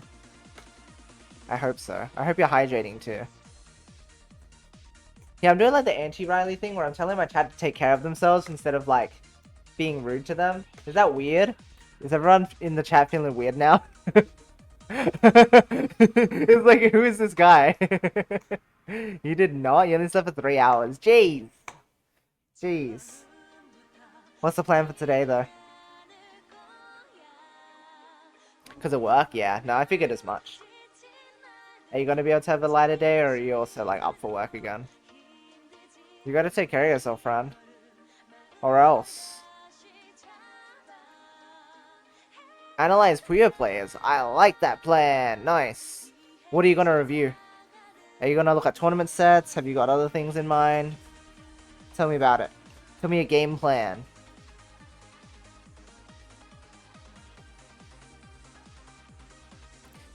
Right, okay, nice. Or are you gonna look at like individual player channels, or what else? What are you going to do?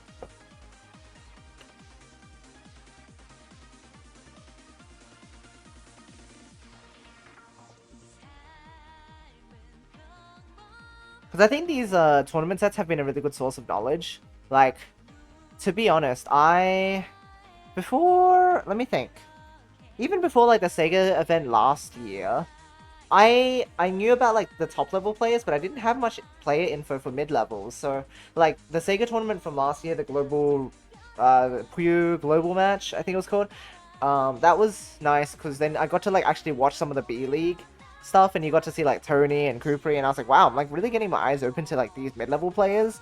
So it's nice to get to see a bit more of the like skill range for players that are like mid to high, because I think there's a lot of player data that I was missing earlier. Regarding how players in the Western community actually play the game, right? Like, I knew generally what the mistakes were, but I was curious about like the more personalized advice and things that we needed to give out to the community. And then these events have been a really great way to like see a bunch of streamed sets of people from all the different skill levels in the community. So it's been useful for like picking them apart, and also like, again, like mistakes that they make are still mistakes that you might make to a lesser extent, but like you might not be able to catch them in yourself because like, oh, I'm so good at the game, right? Like you can cover for your mistakes, but when you see them so glaringly well in other people's gameplay, you get to see like the more subtle ways it shows up in your gameplay, and I think that's really useful for self-improvement. Sometimes you do have to just like look down to boost yourself up again. Which is rough to say. Like, I don't want to say that I'm using other people as like a springboard, but it's kind of what you have to do, right? Like, otherwise it's so hard to look at yourself in your own gameplay and identify those like weaknesses, I suppose. Yeah. Look over some channels like Dan and my streams and Dorami and some of the other PGRS tourneys. Nice. Okay. So you're getting a wealth of knowledge from other places. I like that. Feel free to share some of your findings with us if you'd like. We can always collaborate a little bit too. Whoa! Me when I'm a content creator and ask for a collaboration with another content creator? Yay!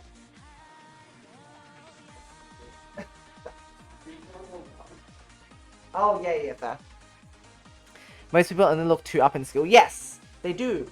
Because they're like, oh, I wonder what things I can take away from these higher level players. Because then I can put them into my own gameplay. True. But also, have you considered that you are sort of weak as well, right? And it's like, there are 2 ways to look at it. I'm weak because there is more for me to learn. True. That's what you do when you look up to people.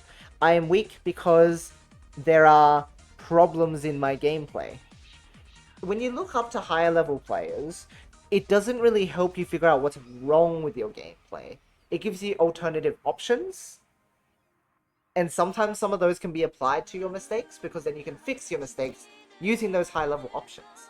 However, if you look down, you'll see, oh, these are mistakes that are really obvious that other people are making. Wait a minute. That's something that I need to also keep in mind in my own gameplay. And that's how you like fix yourself from both ends, right? Like, you've got to patch yourself up from behind while also boosting yourself forward. That leads them to more shady expectations. That's also true. Because if you look up to people and you expect to like play like them, those holes in your gameplay are going to like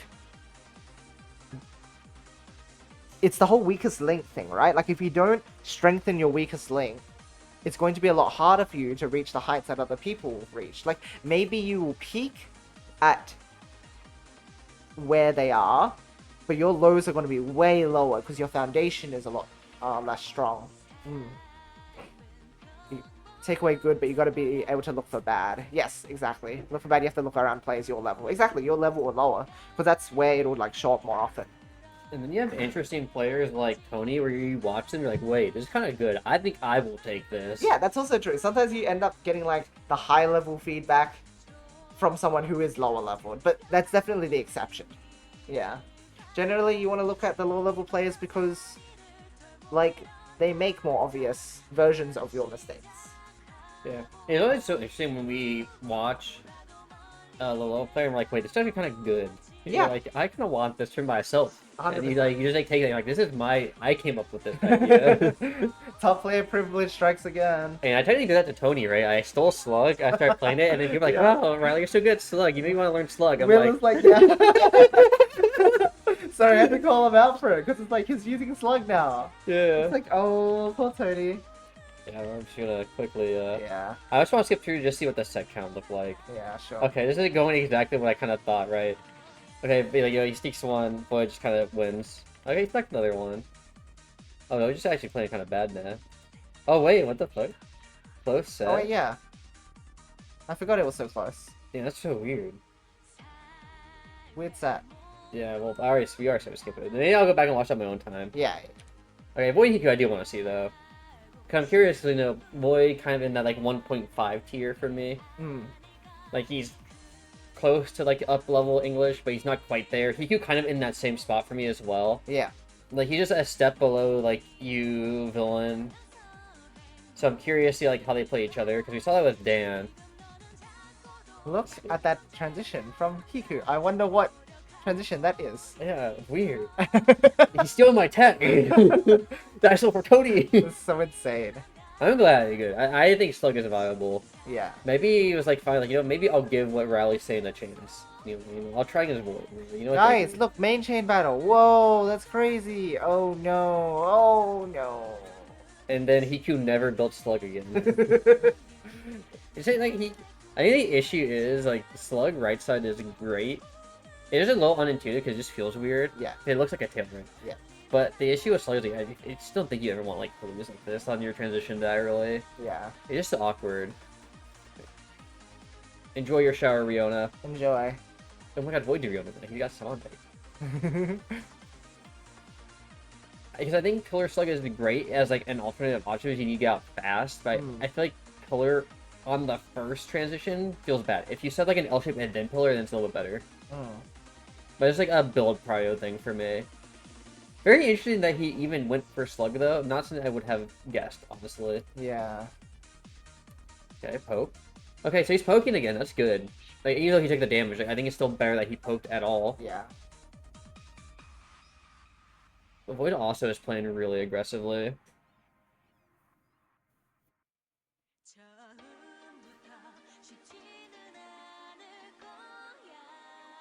I guess if you recognize that Hiku wasn't able to like do a lot of mid-game defense, then it's like kind of easy to take advantage of that, right? That is true. Which is good, I mean, is Hiku is doing it now, because it's gonna be a lot harder for Void to win. Yeah. In fact, you didn't build into this, like, form submarine too. I mean, we didn't see that much transition, or that transition very often when he was fighting you. Yeah.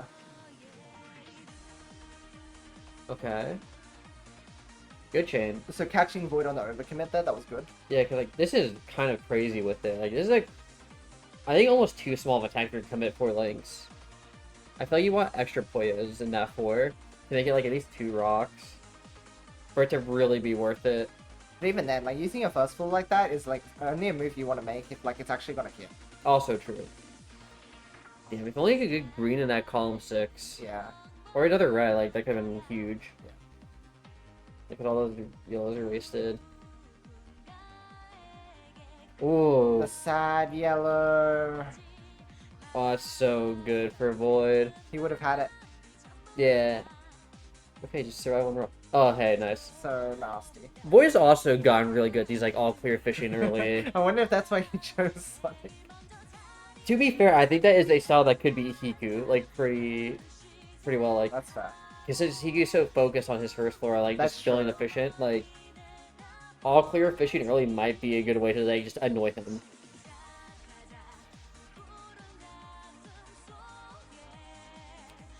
See, he sets himself up on his tail. He's ready now. Yippee! Yeah, also it's a potential for Oh, huge attack. Uh, Holy four I commit. guess he realized Void's Chain is kind of like broken. Yeah, I don't know what happened to Void's Chain. So, okay, so He's trying to go green, blue, yellow, maybe? But that's like way too much commitment. yeah, he has a yellow option select, and then he can't actually use it. A little not safe enough. That was a bit sus, yeah. A good commitment from Hiku. Yeah.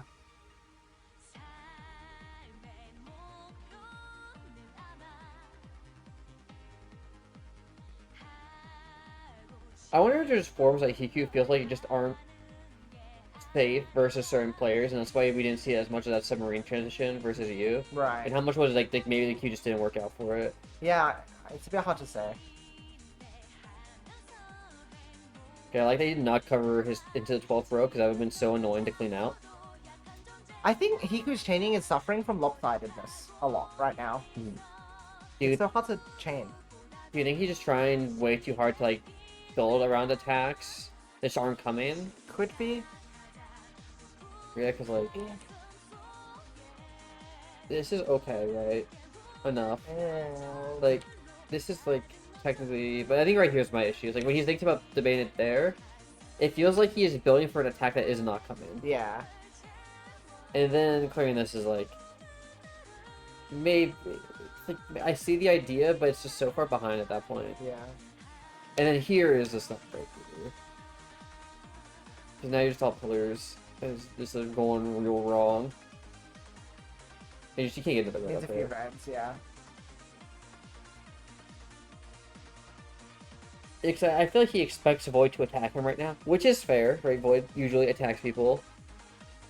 And maybe just out mind gaming himself. That was nice. A very powerful one. I bet I only sent like 3 trash to, or 4. Yeah. Okay, there's the aggro. Oh, actually, he doesn't even get to go for it. Unfortunate. But he somehow wins this. Yeah, it's very impressive mental. And I'm just curious to see what the adaptation is, because we're seeing, you know, the all-ins. The one chain was kind of hilarious. Don't get me wrong, but like, it didn't work out. The tailing like seems pretty like similar still, like, you know, very prioritized on being efficient, Yeah. pretty safe. We're back to the pillars on the extension. Thorn. That was a good one. That was a very good timing one, yeah. It's especially because it's just like it kind of goes back to what you mentioned I think in our last review. Like right, second floor is Thorn good because it 1.5 rows does a lot more compared to at the bottom. Yeah, that's right. So I think there it was catching Void off because he was going to main chain heavy for once. Yeah. So. Which makes sense. It's kind of crazy, like stairs extension from Hiku as well. There's another slug. Oh, we're actually gonna get slug. Weird that he's building it against a void. Why did he decide to do that? I don't know, but I think it's hilarious. It is. Oh, too much verticality again. Yeah. Oh, it's so awkward. He needs some specific colors. Oh, there's the you yellows. need a double yellow. Oh, but he opted into the blue because that's what Slug does. Wow. Pro Slug player right here. I'm glad that he is making Slug look like not completely viable so people don't steal my form that I stole. Yeah, that worked out. That's very nice. Good optic out. That's always like the strongest point of Slug is that you have 2 triggers. That's right. So it's very weird to try and cover it. I think if it's not that common of a form, so like seeing this just feels like, oh, this should kind of be a lot weaker Yeah. because you're not getting the reds until you realize like, oh, you still get all the tail though. Yeah, exactly. But yeah, it's like his tailing ability combined with the option select for Slug made it a really powerful chain. If not for his tail, then he wouldn't have outchained Void here. Breed. Yeah, and at that point it's like, oh. I do think there is a little bit of knowledge check to high level slug where it's like understanding like your opponent's probably really safe. Yeah. Slug's big weakness tends to be like if you try to build it all the time, you end up splitting a lot, Yeah. which can make it weak because you just become very slow. Uh-huh. But if you never have to split, and you just get out of it, it's honestly kind of hard to cover. Yes. Not nearly as tanky as stairs, but like having 2 trigger points is very tanky. Yes. Oh. Okay, opted to defend. I like it. No. Hiku. Just get the colors. The skill difference. Hell yeah, dude. That's a really nice extension and a check. Yeah. Oh, it cuts on that, but that's okay, because it's still helpful for you still. Yeah, stars is way too much. Yeah, good work. He was doing a lot better of responding this set. Yeah, I think so. At least after the first couple rounds, so now he's being a bit more aware of Void trying to attack. And we all also just know that Void's going through like the funk of what is a good attack versus what isn't right now. Yes. Which is very hard to judge at high level. Because sometimes maybe it's not even the attack that's wrong, maybe it's just like, oh, I could have extended better. Yeah, that's right. Oh, that's a little unfortunate.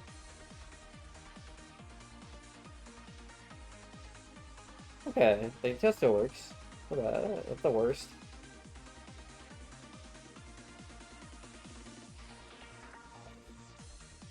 So like Void Chain's very lopsided at the moment too. I'm calling this out so much, but like I think it's an issue that like even us high level players don't realize because so it's like, oh, we can just like make the chain work, right? But it's like no, it actually still makes it really awkward for us. Yeah, it's just not so much damage. The power 849 is like a 10, right? But most players are building like 12. Yeah. I feel like what I am seeing happen is I think players are over-respecting each other. I feel like also this is a good follow-up chain for Void to figure it out. Fantastic. I feel like sometimes they build for attacks that just aren't coming. Yeah, true. Like they over-respect that their opponent is going to attack them instead of checking. Yeah. And so they commit to like this kind of like I must leave myself available to pop right away. And because they over-respect, they end up building themselves into the corner. Yep, and I've done that too, like way too many times. And I think the solution is just like keep your chain like normal, and then like build the attacks afterwards. Like you don't have to like commit to an attack really early. Like this feels like he wants to attack them. Yeah. And now it's taking a while to fix, and Void actually has an attack ready. Yeah, though he just put he doesn't cost his red, which is nice. I actually think it's super important for him right now on Hiku's side. Oh jeez. Okay. Void's just like yippee main chain. It's like Also, interesting that Void's also picked up Sullen now. Sullen is such a good form, man. I like it when you don't spend your transition to attack. That's so good. And I'm glad we're seeing players like bring out more forms, especially because the Japanese players like while you can't just basically ult GTR most of the time. Yeah. There are times where like you just have to build a different form because GTR isn't like the easy go-to. Yeah.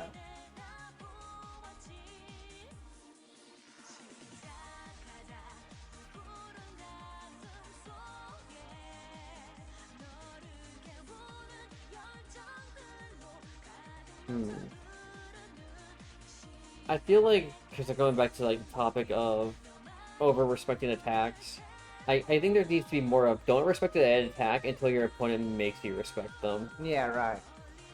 If you build it right away, then your opponent never has to make you respect the attack and they kind of just do what they want. That's right, they can just like main chain whenever they feel like it. Therefore, just only give respect when it has been earned. Nice tail from Hiku. I don't know if there's enough from Void. And this is the sort of thing where, like, while that is diggable, it actually took up so much space that he could have used on links. It's like that understanding that, like, hey, garbage on your field still does restrict the like total chain count. Because while this is super efficient, again, it just like that garbage took up so much space. You can't hit like 12 chainers easily. Yeah, and even though he did make it there, like he just didn't have enough space for extra Puyos towards the end. Yeah, that's right. Okay. So he just clawing it back. Void just feels like weirdly inconsistent at the moment. Like, I don't think he's necessarily playing like the worst, but it does feel like he is not sure what he should be doing sometimes. Because it is like a giant commit. This time around, Hiku actually has a good board shape to like respond to it. In other cases, I think that would have actually landed, but like now Hiku's like forming his chains in a much more stable way. Yeah, I think we're just in that lopsided transition point of Western Puyo where it's like we're figuring out what it means to like volley into attack. Right. But because other people have figured it out faster, it's now a question mark of I don't know how we want to do this. Yeah. Yeah, the game plan is way less straightforward than it used to be, like a year or two ago. Yeah, it's just hard too. Like when you are at a point where like things just don't feel right, so you end up just doing whatever feels natural, and that can be good and bad. Yeah. And you get in the sense it's like, okay, you're not overthinking it, so you're just going for it. Yeah. But it's bad. It's like if you don't know how to fix that, or to fix like what is happening with these errors, you're just gonna be so far behind the playing field. Okay. Once again, very solid chain. Yeah, you just very quick to recognize that you can just finish the blues real fast, so he doesn't fall too far behind. And now Void needs to find more yellows. Okay, now he's more reds. Oh, and nice up top. Yeah.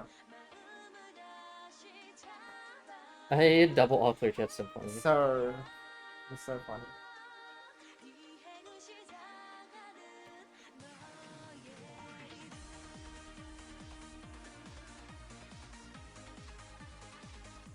Yeah, cause it just like it doesn't feel like. I can say that I just don't feel like Void's playing like terrible. I just feel like he just doesn't. Like he's missing something. I just don't know how to describe what he's missing because I'm not even sure what he is missing out on. Like how to fix it. I guess is the better way to put it. Yeah. Oof. I feel like you should be able to extend that. It's gonna be like a lot of powers. Yeah, it's still a big 9, 51. But it's a pretty solid tail.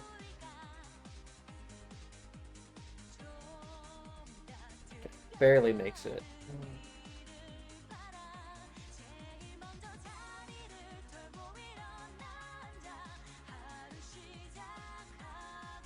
Yeah, I guess it's just hard to give input because I don't know what Void is thinking most of the time. Yeah. Like, I heard what he said to you about, like, you know, what is the dangerous defenses. Yeah. But the issue is, if you are operating on the fact that you have to play super risky and dangerous, you're probably already behind. Yeah. And I don't know how much of that now is just specifically a U set, and how much of this is now transferred over into a set with other people. As sort of like, God, dude, I have to keep doing this versus Yoshi, so maybe I should just keep doing some other sets because this is just like the way I have to play right now. Right. Take away from this set. I feel like Void is in a wall. Like he has hit a wall that he's not sure how to get out of, and that is my personal takeaway. And yeah, you just take the all clears free rock. And like, I don't think necessarily Void is playing like terribly. I feel like the meta is in a spot where Void just isn't sure how to play it. Yeah. Because we had this conversation with like where I feel like Dan has hit a wall. I think Void has also hit some sort of wall, but it's not nearly as bad as the wall Dan has hit. Right. Right. But it's still bad. Yeah, I think it's because right now he has access to like resources, and also he's reaching out to people to actually talk through like what he's missing at the moment. And he's then actively working on it. Yeah, just the hard part is people can give input, but you still have to break the wall yourself. That's right. You can just be guided there. Yeah. And I feel like Void has been guided, but he still has to figure out that one little key thing he needs. Because I feel like the thing is not so much game knowledge. I feel like there's like an instinct you get on like when you need to build around someone, with depending on like how they are attacking and defending, right? Oh my gosh. And I think that's like what he needs to find. He needs to find that instinct again. Yeah. Also, it's a nasty commit from Hiku. Yeah, he just like accidentally misdropped something and then spiraled. Yeah. Because I feel like even in Void's current state, he's probably capable of winning tournaments. I just don't think it would be like consistent in winning like before. Yeah.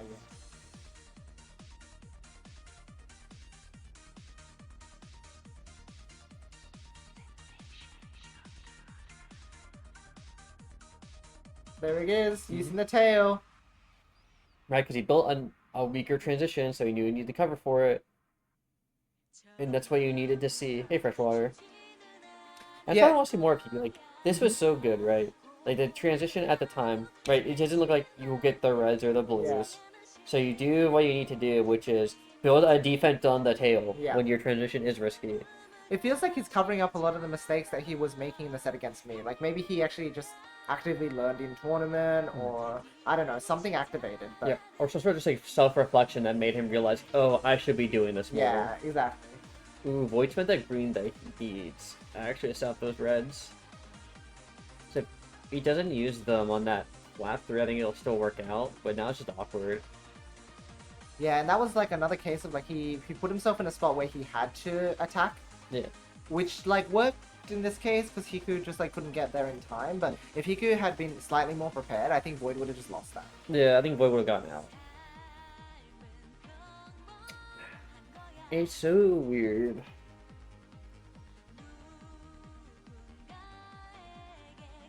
It's one of those situations where I want to say more, but it's so hard to say more.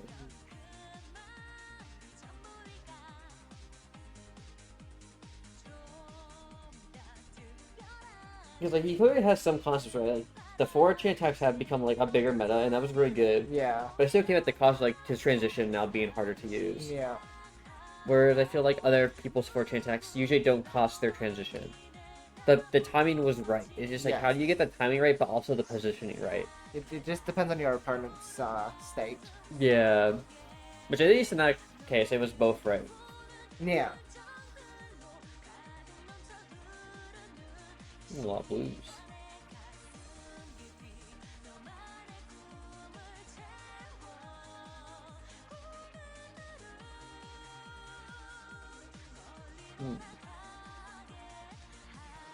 Like, this was solid. And like that felt like another case when Void was really building himself into like prepare for an attack, but he didn't need to. Yeah, like a lot of his columns didn't get used right. Oh god, it is not gonna go off. Yeah. Yeah, let me see. Like this, Like right? this. Because like even if you look back farther, right? You at least establishes 2 of the reds, but you kind of have to look for more. I don't know. Yeah, because like this doesn't work now. How weird. I think at that point you just don't use that red blue and you come back to it, right? I think you just split the red blue somewhere else, or just place it anywhere else. You're like, this is fine. This is fine. It's like, okay, red blue can still go in your column too. Yeah. Like it'll just still add to your chain, but now you blocked off your tail. I think it was too focused on trying to get up there to like get rid of that pipe bit because it was messy, right? And it's like, oh, I don't like that. It's like that's fair, but also you don't have the time to like catch up right now. Hi, Freshwater. Hello.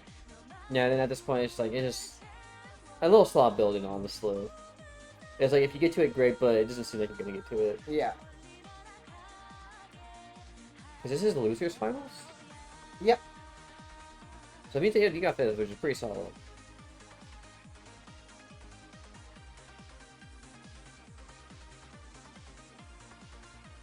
I do appreciate like you said they can actually be reversible chains at times, which is kind of nasty. Okay. That was nice. Yeah, actually blocks up the purple too, which is awkward. Hiku's response there is fantastic though. That's so clever. Yeah, oh, you're just gonna go for a full. Yeah, I guess like because the greens are in the way. And that Oh one. my god. Ash just tilt him, I guess. Yeah. But Void also did really well to like build out of it. Yeah. Alright, that's it.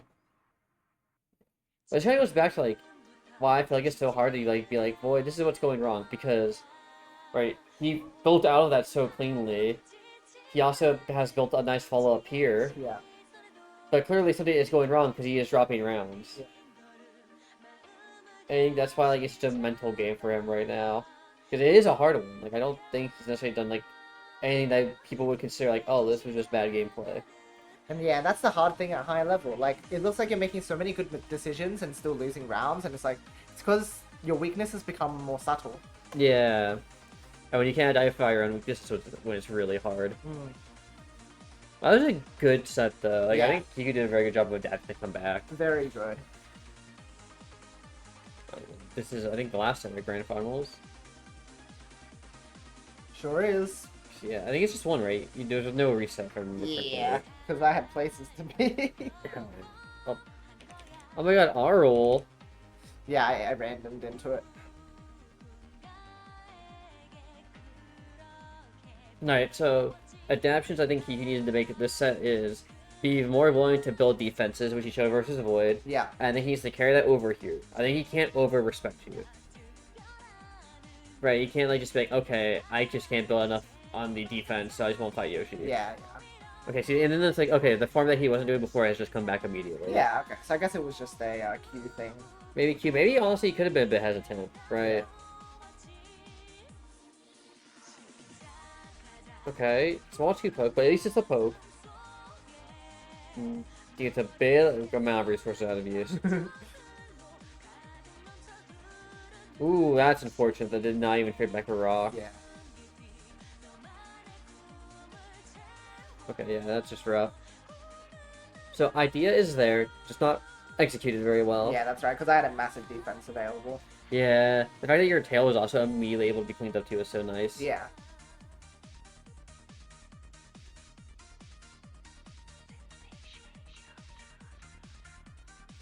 Well, the lack of yellows is a little awkward, but it worked out. That always scares me when I build chains like that. I'm like, they're not coming. Oh god. I this little optional select too. Ooh, that one clear is a little spicy. Oh god, 2 1-clears. Yeah.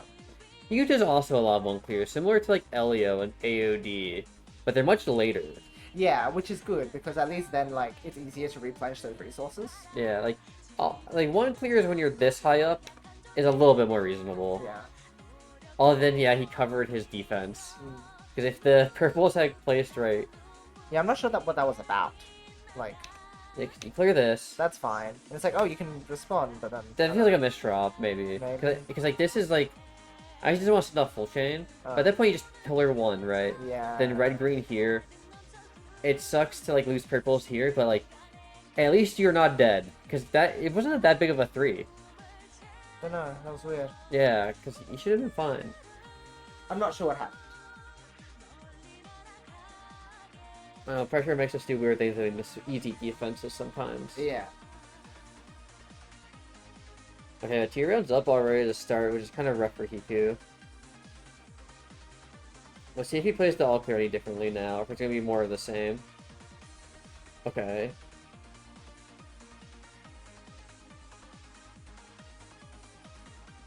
You see that you poked him.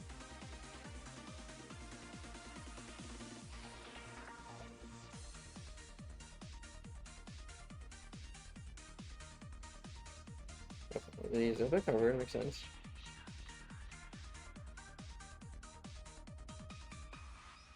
Oh, that's unfortunate. Yeah, I was like, oops. Okay, that's good recovery though. I don't know. Well, I used up the red that was meant to be for, like, the going down.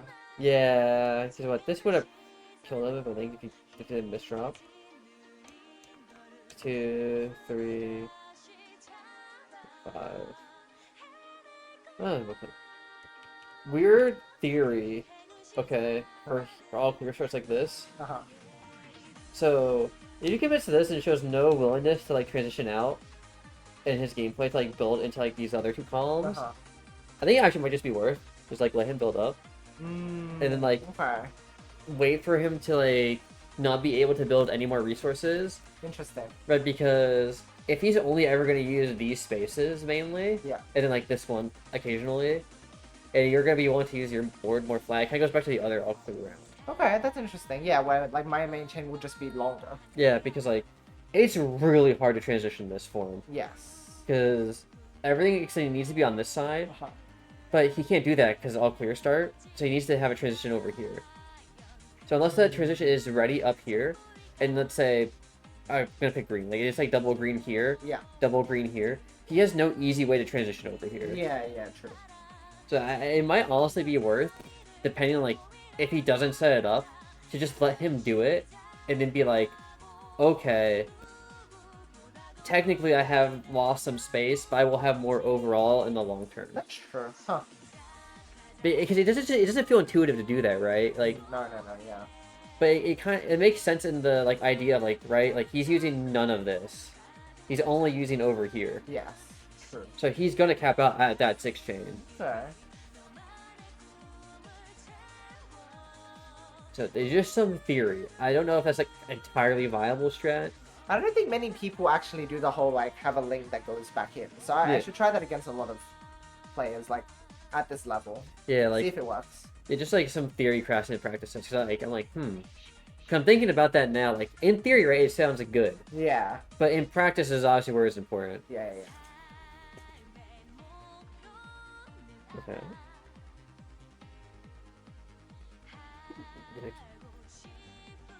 Alright, we got all the extension pretty quick too. I definitely debated some that else.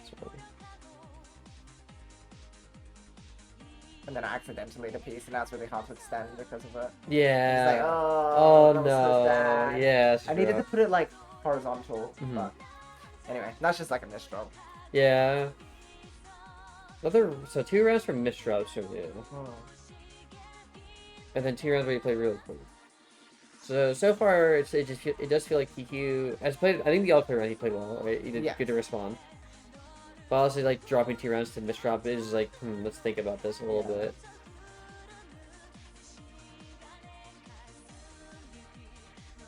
Okay.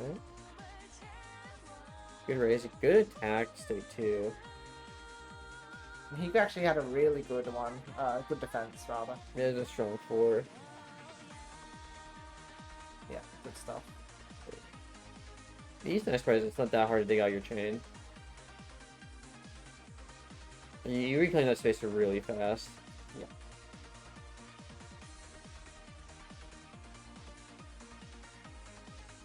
Waiting for a red, and then yeah. Yeah, it's close. Okay, so he takes the lead. Very well played round from Hiku.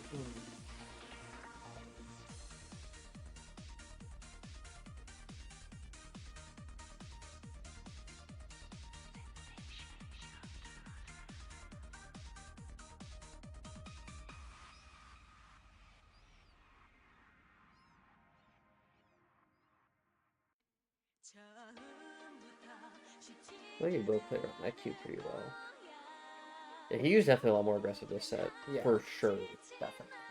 Oh my god, the freeze The frame. dramatic lag. Okay.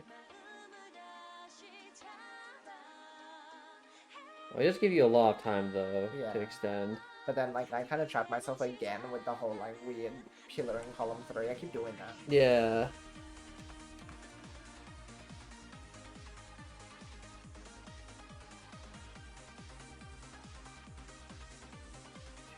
Okay, let's see. Yeah, because then you can't even put the purple there. I was thinking about if there's any way in the upcoming queue to be like, could you greed for that purple? Yeah. And honestly, the answer was like, not really. I think the only thing you could do here is in this current situation that I feel like kind of viable, at least in this immediate spot that you're in, is like if you had decided to make this green onto your flat. But then you said you have to still think about this purple, right? So you can't like really drop it down either. So Yeah, I guess like the only thing you can kind of do is like split red, purple, green, like different rotate for the yellow to drop down, and hope another resin cube. Because at least that gives you the damage. Kind of. It's just yeah. really slow though, Yeah. which is like the issue. I just kind of like put myself in a bad spot again. Yeah. So I think Q is playing better, but I think you're also just making a bunch of like Yeah. pickups. The thing, yeah, he's like capitalizing on my weird plays. Yeah, like he's doing a lot better at punishing your mistakes, Yes. but he hasn't forced you into the mistakes as Yes. many. Yes, very true.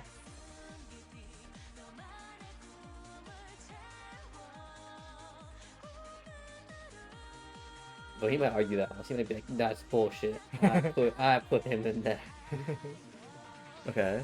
So this time I just like knew I had resource advantage, and it was so easy to just make some like good decisions here. Yeah, and it's just there's so many different ways you could extend this too, Yeah, which is really yeah, nice. exactly. It's well played. This was like a free one for me. And I guess like your way you build this here, it just also tells like how the other players are building, like Void. So like this clears out right, but it's like just from here alone, right? You built like on this transition, but like in theory, it's like you can also do like okay, double blue goes here, then it's like okay, green yellow, Yeah. then yellow extends for purple, Yeah, yeah, that's it. right? It's just it's also a super easy extend. Yes. But like most players only have like the one way out. That's right. Yeah. Which I think is probably one of the things I feel like Void is missing from his build. Is like his transitions only have one way for him to extend. Whereas Right. like you had two really quick, easy options. Obviously, part of the Q's nice. Yeah. But you still had two options. Yeah. Which if the Q had been meaner, it's like, well, it's okay. I just go for the one that's more viable. Yeah. Whereas like Void and Hiku is like, oh, we only have the one, so we're gonna try to build through that one. That's right. And usually the reason that comes about is because they have that weird like their field isn't balanced, right? Yeah. And so like it's really hard to have alternative options because you have to meet a height requirement and then you just have to like get all your key players in place. Whereas I'm sitting here like, well, my board is nice and flat. I can like access it from so many different angles. Yeah. And that's what I'm starting to maybe like think about. Cause I'm thinking about, okay, what are the other players I'm missing that I feel like I'm seeing like between like you and Villain? Right. And I feel like that might be one of them. Like that flexibility on the transition after attacks to build to two different key points, similar to like Slug, Right. which he actually built. Isn't it? So wild. I kind of like that he used building Slug, because I definitely will go back and steal some of these tails. Oh, he's so good. I'm not theory crafting that. I'm just steal like a real American. Like that was a really clean 12. Yeah. Solid. Dude, I did not read that as a 12 because what? Cause like it just looks like you're doing really well on resource right here. Yeah. The only thing, unfortunately, is like the missing red, right? Yeah. Yeah, I guess 46 on 10 is like it's still not bad. There's kind of goes back into the slight errors that you normally don't make. Yeah.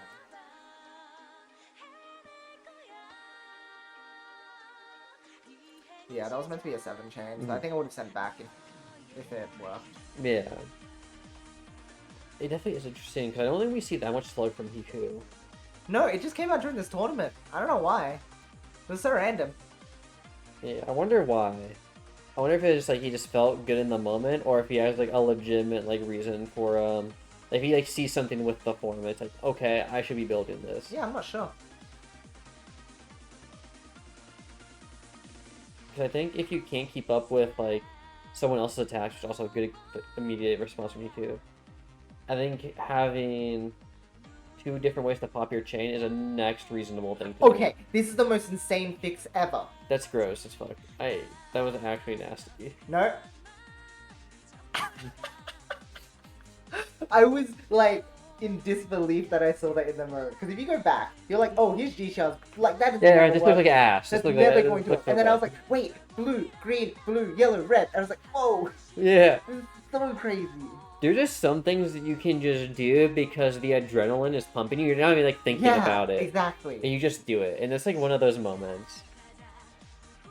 Which kind of goes into the opposite side. Where it's like, okay, now you're not playing like with silly mistakes. You're actually playing like out of your mind. Yeah, yeah, yeah.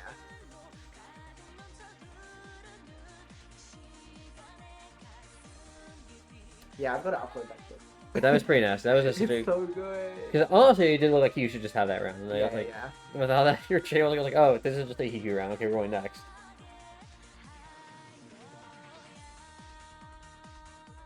It wasn't a brilliant chess move. Yeah, true, true.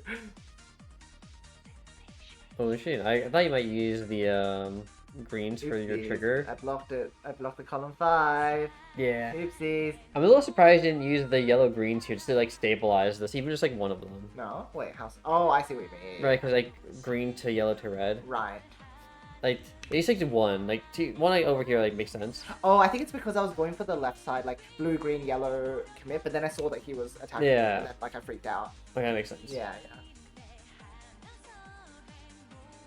Yeah, oops. Puyo just has some chest elements. Very chess, actually. It's just more active than chesses, I think. Like, if you look at it, like, move by move, you could definitely be like, this move is, like, really good. Mm-hmm.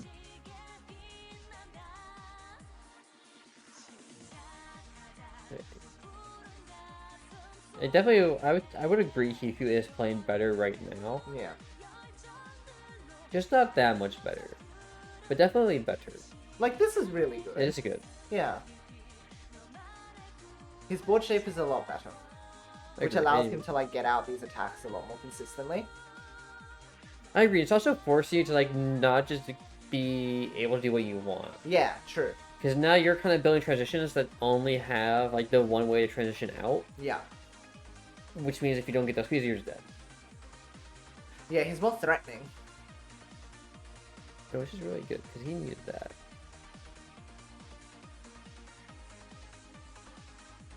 Ooh, okay. A little spicy on the tail over here.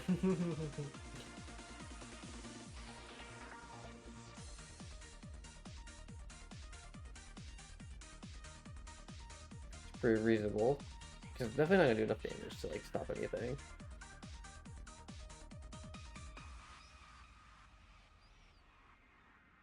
Which is such a good time to send because you build such a high pillar. It's actually kind of Yeah. awkward to extend. Yeah. Now it's about how you claw back into the lead, right? Because is it 15 for grand finals or is it still 12? Still 12. Okay. I always think it's weird when they're like, okay, winners finals and losers finals have different numbers from grand finals. Yeah. And it's like, it's just an arbitrary addition. Yeah. I think he's also been doing better about avoiding the one chain clearing. That's true, yeah.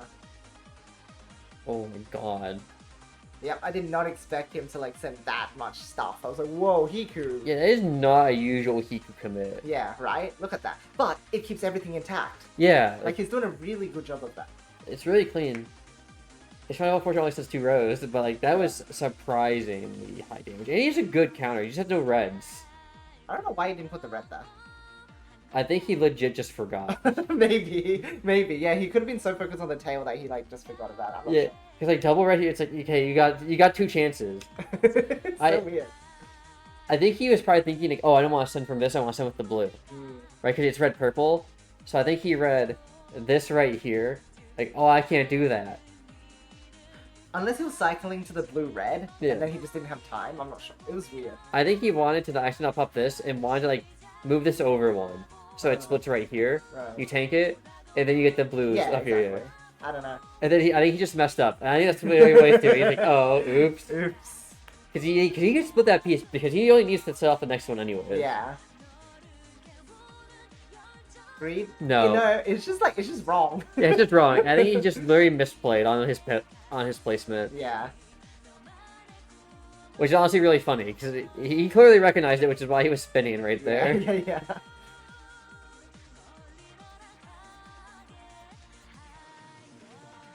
Okay. Yep, Interesting. and that's me just trying to, like, scare him into main chain, which worked. Maybe. Makes sense. Yeah, because you get so much time to extend. Except there's no yellows, so now I'm trying. Yeah, that's a little unfortunate. Is your tail enough, though? Well, it's a 3-color tail, so you know what that means. Explosion time. That's true. Just enough. Yeah. 2 rocks. And he had enough on the counter, too. Like, Yeah. he was definitely still dead. Okay, so they did a good job cleaning this back up. Right. I think Kiki's responses are really strong. It's kind of weird, because I think if he'd taken that counter, he probably would still be the lead. He would be up 6 to 8. Yeah, like, he'd still be around lead. Yeah. The fact that he flubbed that is a little funny. It's a little funny. Yeah. Also really unfortunate. It's Yeah, good. it's rough. Oh, that's a good attack. Just enough to get over too. Exactly, that's right. Like, he had another tall build which he could have tanked with, but I just didn't let him use it. Yeah. And that's a good 3, but it's just so much resource gone now. You don't even have yellow green to put up there. Nah. Yeah. Because now this is a bit more true to form, right? The extension on the Hellfire. I think he miscalculated how much too versus like his height diff. Yeah. Like, he probably didn't expect that much garbage coming his way. Yeah, and at that point, because he has no access to full, you just can commit the full chain.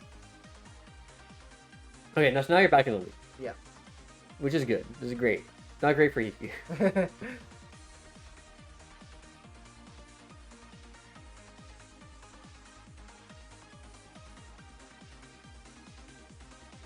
He should be more aggressive this set. I think in this set, he played a bit more like silly mistake. Like just maybe a little bit too much on focusing on one thing versus the other. I don't think he lost his aggression though. I think his aggression is just safer.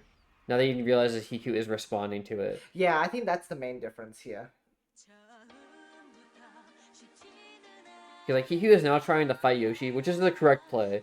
Like the issue with Hiku in his last set was he was never trying to send attacks back and kind of just let Yoshi do what he wanted. Yeah. And here he's keeping Yoshi respectful, but unfortunately he missed the yellow. Yeah, I know, that's so sad. He would have had that one too. I don't think it came up actually. Like I think he just didn't have any yellows after this one. Let's see. Okay, that's fair because you want to extend. Yeah. Oh, he had one on the other side. He got placed right here. Oh, that's unfortunate. that's so he just missed it. Yeah, and I think Hiku said after the set, like, yeah, there were a couple times where he just, like, forgot it for you. Like, there's that one, there's probably the one from the counter round. Yeah. It's just like, oh, he probably would have had the set. Maybe. Maybe. Yeah, because if we take away 2 rounds right now, it's 7-9. Yeah, that's right. Which I think it's fair to say, like, the counter set, I think he just would have traded back. I don't know if he would have been able to rebuild in time. Yeah. The other round, I'm not too sure. But at least, like, if we're getting benefit of the doubt, it's like, okay, 7-9 is still pretty good Hiku favor. Yeah. It just depends, like, if he wins these, like, next 3 rounds in a row. Then he can be like, okay, I lost a set from it. Yeah. But it's, like, just a clean chain from you. Yeah, I was just like, well, it looks like Hiku's committing a lot again, and it's going to be hard to rebuild, and it was true. And then he got double red. I was like, okay, I'm going to cry now. Yeah, that's fair. To be fair, like, you can kind of see still some of the parts where Hiku is not used to these large commitments. Yeah. They keep going. He basically hit it. There's no way. So, because he is sending, like, these fights back at you, just, like, how much of his Pillar 6 gets unused. And part of it is also just, like, the Q is being a little bit nice, but, like, there's still, like, space not being used appropriately. Yeah, I guess, like, the board space that he gets left with is kind of awkward. Yeah, right. And then that's where, like, things get awkward for Hiku, because, right, the classic with Puyo is, okay, how many leftover links could you have made? Yeah. Okay, 1, 2, 3, 4, 6, so you have, like, 1 here. Yeah. There's, what, another 6 purples, so there's 1 there, and another 6 yellow, so there's 1 there. So theoretically, there could be more links in there somewhere. If he had either attacked differently, or built his chain slightly different to better compensate, or complement his attack.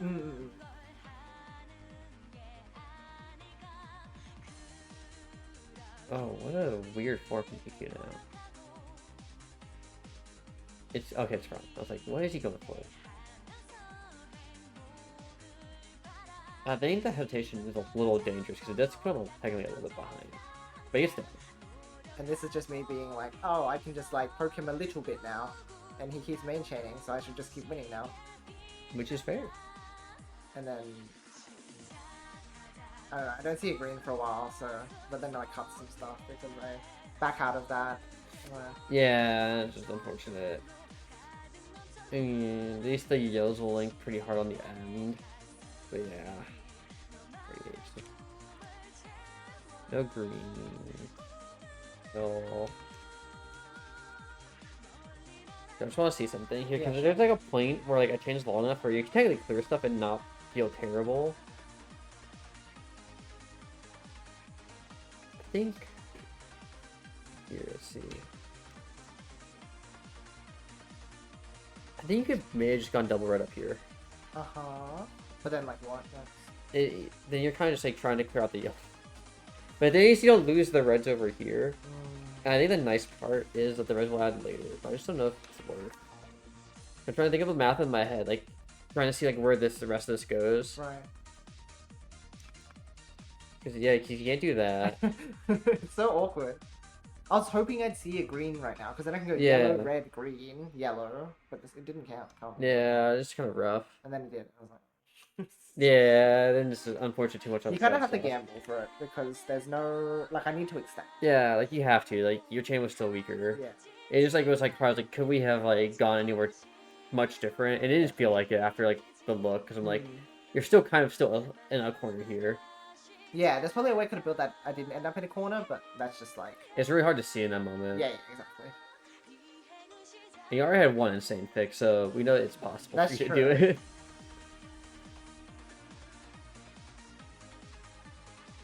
Oh, this is a really fucking clean right now. So clean. Oh god, I actually don't know how he could outchain this.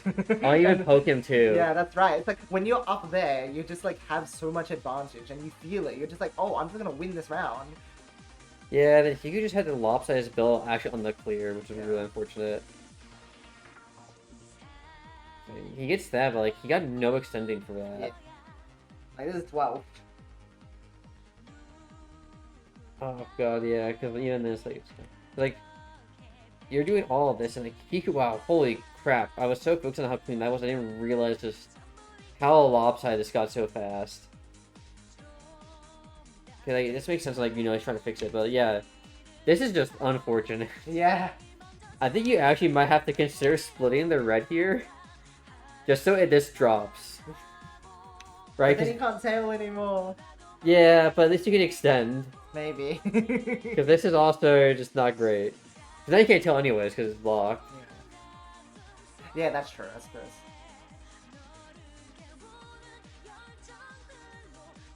Because at least if you can extend more, you maybe could have found another 1 or 2 links. Yeah. To like try to go for it a power 11 or 10 and like hope it trades back. It's 66, right? Because 11 was really good, but it wasn't like that much power at the end in comparison to other chains.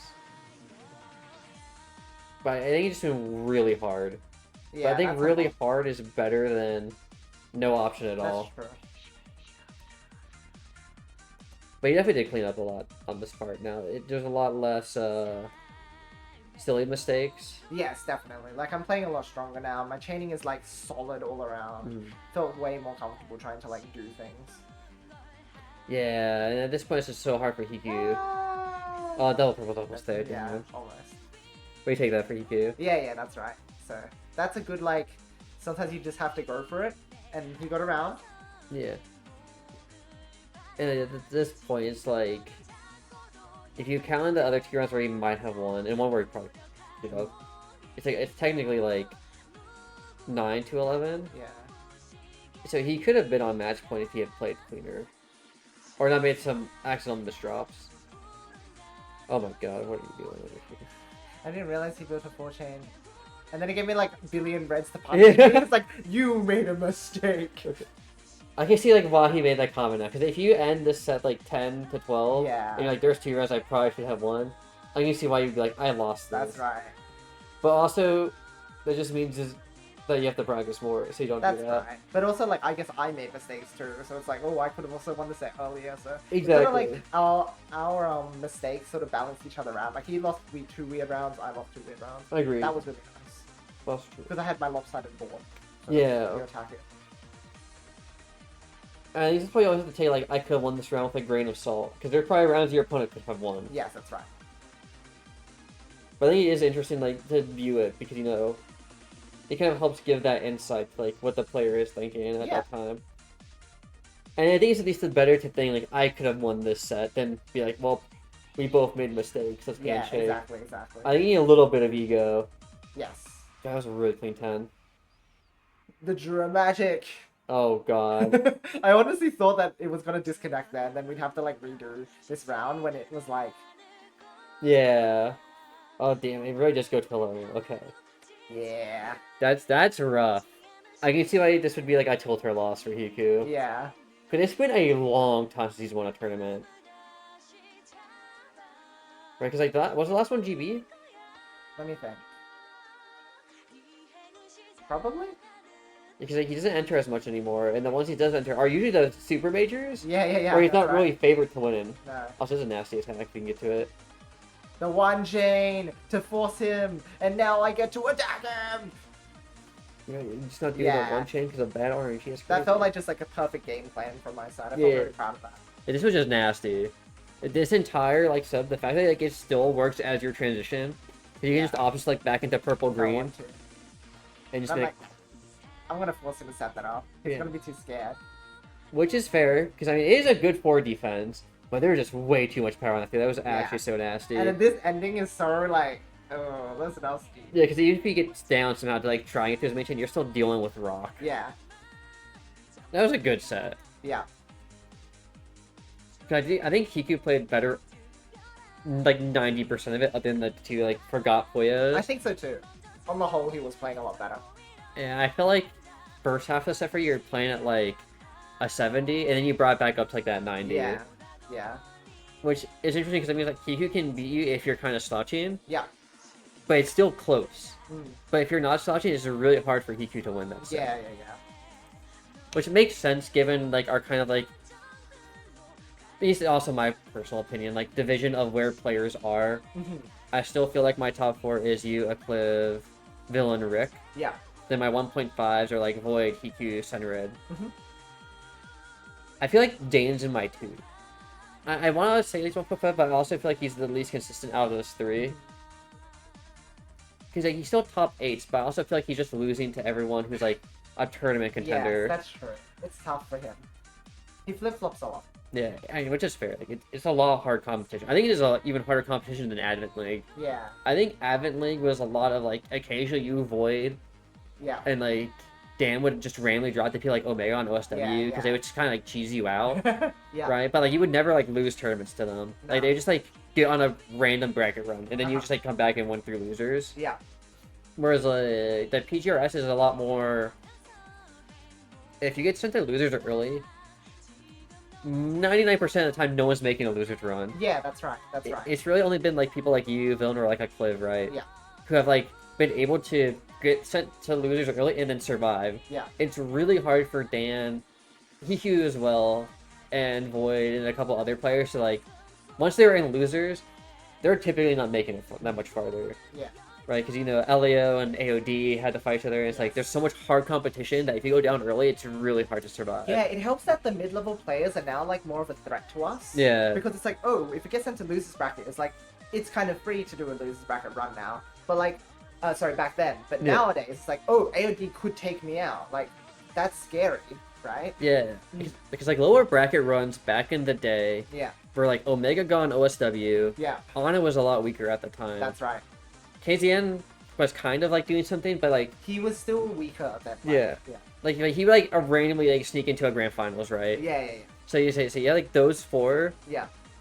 but it's like only KZN was a real threat. So you know OSW, Omega gone, Ana weren't that strong. Yeah. Riona was like pretty strong because it was like you, Void, Yeah. Riona were kind of traders Yes. of tournaments. We were. Because they didn't really win that many actually back during Advent League. He would get grand finals more often than he does now. Yeah. Did he win many? I don't remember. Because it was just you, Void would trade back, but then Riona would just come in randomly and steal one. Yes, it was mostly Void and me though. Yeah. Yes. But then it's like, okay. So it was like you, Riona, Void kind of just ran the train. Yeah. Dan and KZM were kind of threats. Yeah. And then like Potion, right, wasn't like he was in. Yeah. Like he was getting upset by like me, and I was really Yes. not that good either at the time. Sometimes Dormy would be there, I Yeah, guess, perfect too. combo, but it's Yeah. like they. What was it? Dormy wasn't consistent enough in entering. Yeah. So like there wasn't as much threat for like upsets, whereas like now lower bracket is like AOD's entering more. Yeah. KZN's still playing. Yeah. I don't think KZN's. I think KZN's kind of like okay, like he's not like super powerful. I think he like just has like weird upset potential. Yeah, Yeah.